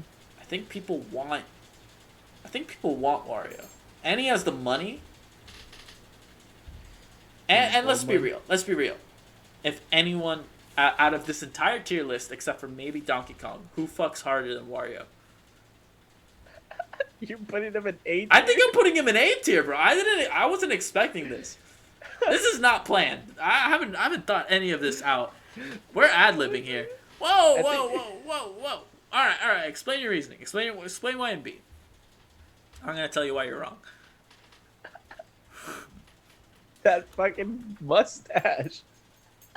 Bro, it's a look. It's French. All right, we'll do that. Anything French is at least A tier. While Luigi is a D tier. I think we can both agree on that. Yeah, he just reminds me of that dude from Ratatouille. He reminds me, what he reminds me of? You remember the movie, Meet the Robinsons? Ah, yes. He reminds me of the bad guy from Meet the Robinsons. I can agree. Yeah, with the bowler hat and everything. Yeah. Oh my goodness, that was a good Just movie. creeps me out. That was a good movie. He's super bony. I can't deal with the bony. Bowser. Well, first of all, he's a king. And you gotta admit, he's a really well built Koopa. I think he's better than Koopa Troopa, at least. I'm just saying. This is my reasoning. These ST. princesses keep on getting stolen by Bowser. Oh no, Bowser, you're here to steal me again. Oh Mario, I'm gonna be gone for like 10 hours of a game. You're gonna have to come get me when I'm done. I'm just saying. Bowser's just using like Yoshi eggs, putting egg yolk on Princess Peach. Dude fucks. I'm just saying. Fucks harder than Donkey Kong. You're right. There's only two people who fuck harder than Wario: Donkey Kong and Bowser. And he has more money than Mario. He does have just more money. saying. He's a king. He's a fucking king. He has fucking like 20 castles. He has the fucking leadership, confidence. He's got like he's built. Have you seen Bowser standing up? Like He's built. he's built. Yeah, I like that. I like that. That's a good one. S tier. Mm-hmm. Media S tier.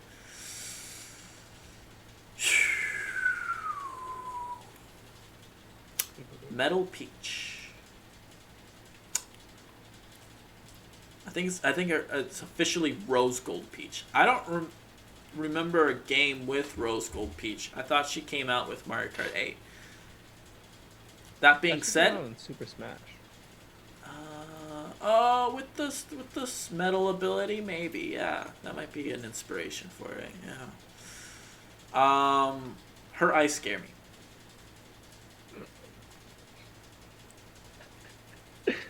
But it's like a blindfold kind of thing. Yeah, I guess you're right. She won't be able to see how small my fucking dick is. What is that? Is it a Tic Tac? Yeah, let's go with that. Yeah. I'm into that food porn. It's like, oh baby, fuck me with that orange mint Tic Tac. Yeah. Yeah, that's exactly the flavor. It's like, oh baby, I want you to use your real dick now. And you just grab a second Tic Tac. Like each other. Oh, it's so stupid. A tier? I don't know about A tier, dude. Have you ever fucked a metal pussy? Or a metal mouth? You never know, man. It could be like one of those hard shells, soft, like a crab, you know? You tell me you would fuck a crab? Hard on the outside. Soft on the inside? Oh, I haven't thought about that. Yeah, maybe it's a shell. Maybe it is a shell. What? Dude, you can't undress her. I think she's a boring category. I think she's less sex appealish than Peach. Well, Bro, before we talked about it, you were already putting her in S tier. I'm just saying, like, I was just thinking about the blindfold thing. oh, that's the one kink. Yeah, Just put a blindfold on anyone. but she's already blindfolded. It's just constant. It's a constant blindfold. Alright. Metal Mario. Is he more appealing than regular Mario? Yep. The answer is Stands yes. up straight for attention. That's right. He's got a dominate. He's a more dominating Mario.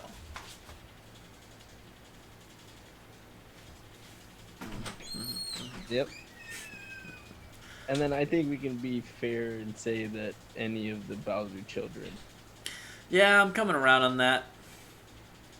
except for this one. They're all D tier. Nah, I'm just playing. They are. Here's the thing. Wendy has so much fucking porn of her online. It makes me feel like the internet is. Yeah, Ludwig's definitely an S. It makes me think that this is okay.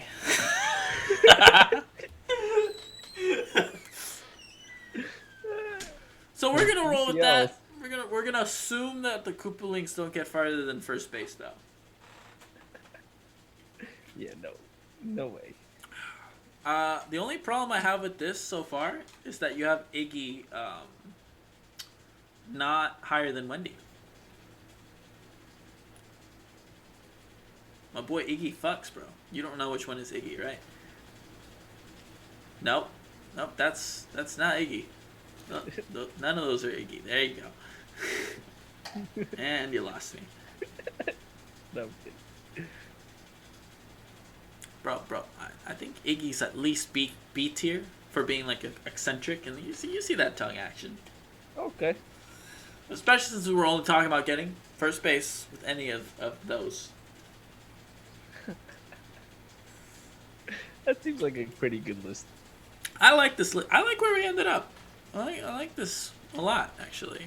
This is how we fuck.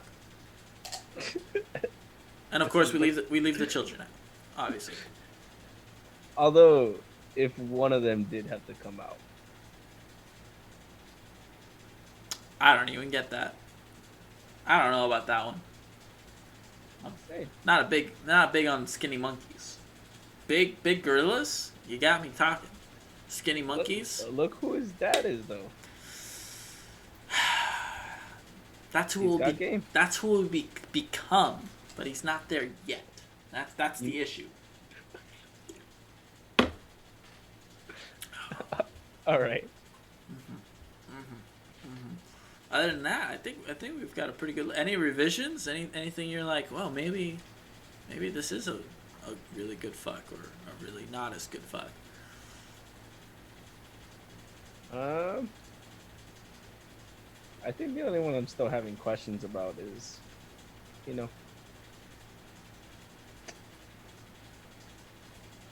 this one. Pinkle, you want to move her higher? No, I don't know where to put her.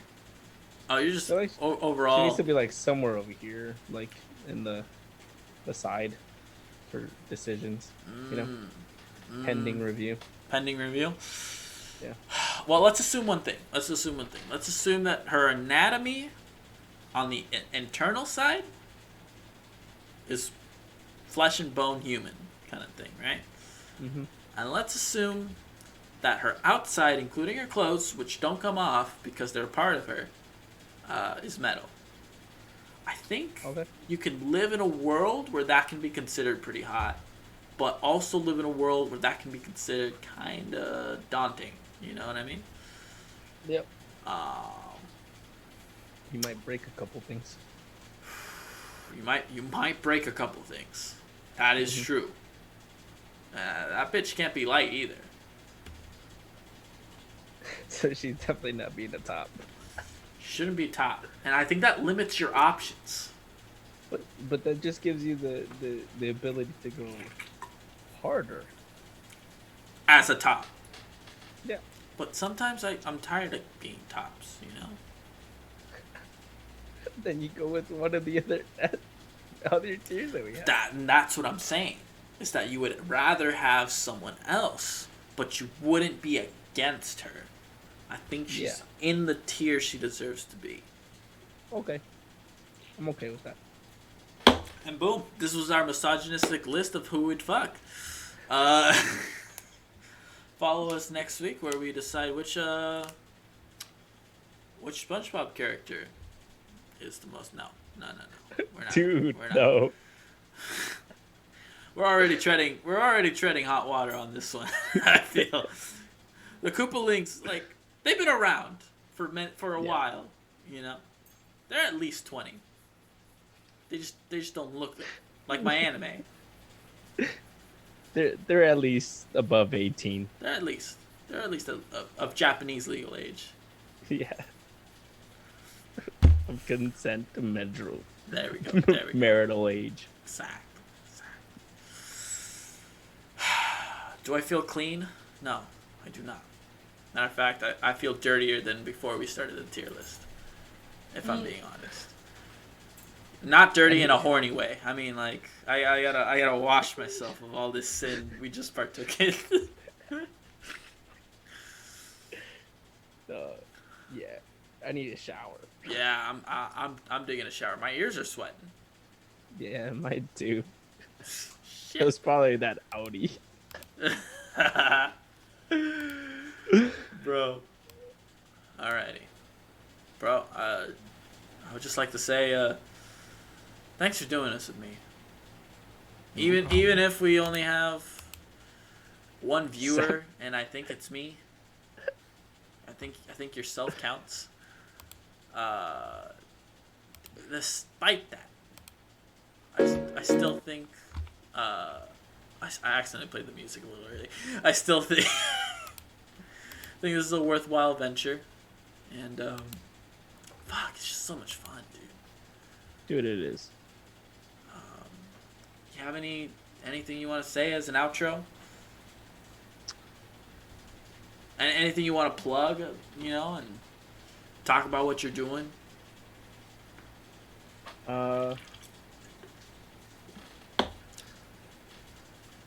Nothing much, really. I'm just trying to get, right now, just the business side of things going. Yeah. You're definitely our tech / business savvy man. And I'm just here writing a docket and struggling with OBS constantly. Hey. That was that outro though. That our main topic, definitely. Thank you. That one I literally came up with at work today. I'm like, God, there's got to be something Mario related that we can do. I was like, fuck it. I know what I'm doing. We're gonna fuck Mario characters. We're gonna dive straight into the sin. I guess the only thing I want to say is, you know, we're using the Twitch channel that we're, you know, putting the podcast on to also do other live streams. I'm doing AI Somnium files for the review process that I'm trying to do. Junior, have I talked to you about starting a review website? No. No. Okay. So I had an idea that I'm starting to do. As it's a multifaceted, multi-purposed process here, right? Mm-hmm. So I want to get through my backlog, right? And I want to review games that don't get reviewed a whole bunch, right? Or as much, get like super high, as much as like AAA. You know, everyone wants to review the new Assassin's Creed or whatever, right? Everyone wants to review Cyberpunk when that comes out. Everyone has a hot take for those games. I want to talk about the weeb games and the smaller indie games, right? Yeah. But a problem that I have with a lot of reviews is that they give too much of that secret sauce ingredient away, right? It's like, oh yeah, like 40 hours in, you'll get this ability. It's like, wait, but why? But why are you telling me that? It's so cool, but it's like, it would have been a nice surprise. Fuck you. You know what I mean?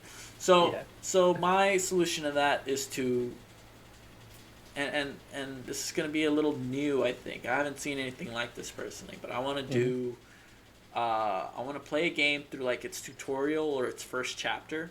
Whatever's enough to get familiar with the gameplay, right? Mm-hmm. And then write a review there on the spot, talk about the fundamental nature of the game.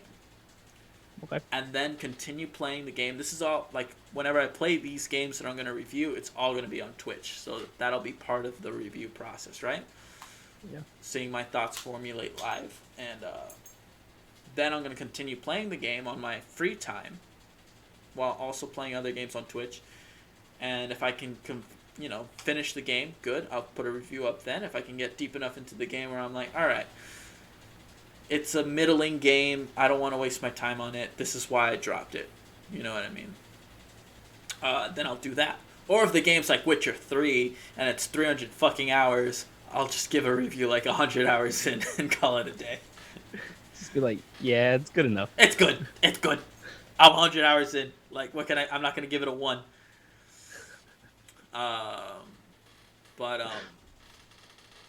Yeah, like that's gonna be part of the thing. I don't know what else to say. It's just I think it solves a couple problems, and if you wanted to do your own reviews on stuff, like that would be great as well.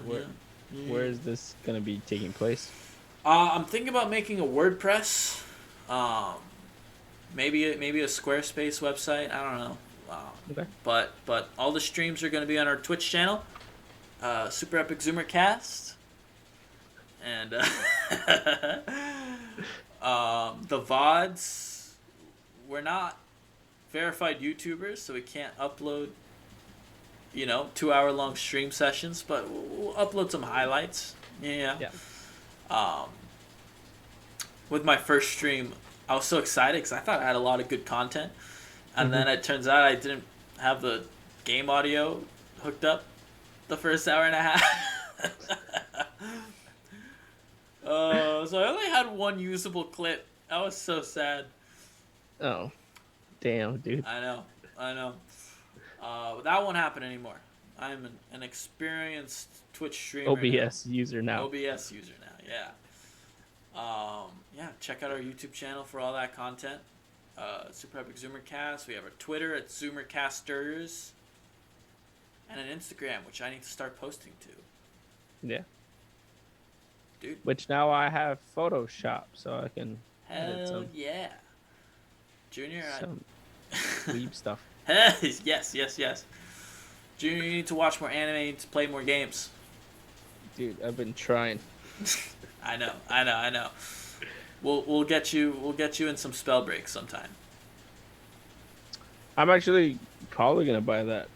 Free to play, dude. You don't have to buy anything. Download it. Just download right it on now. Epic. After all this. You have the Epic Game Store launcher? Yeah. Yeah, there you go. I'll do it.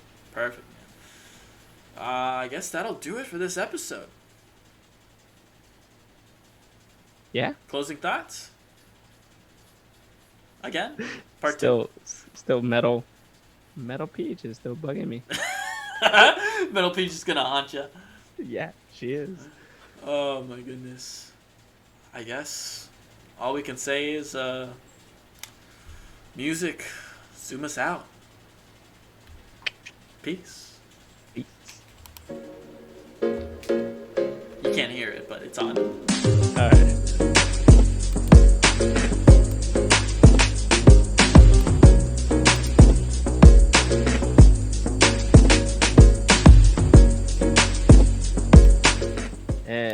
And I also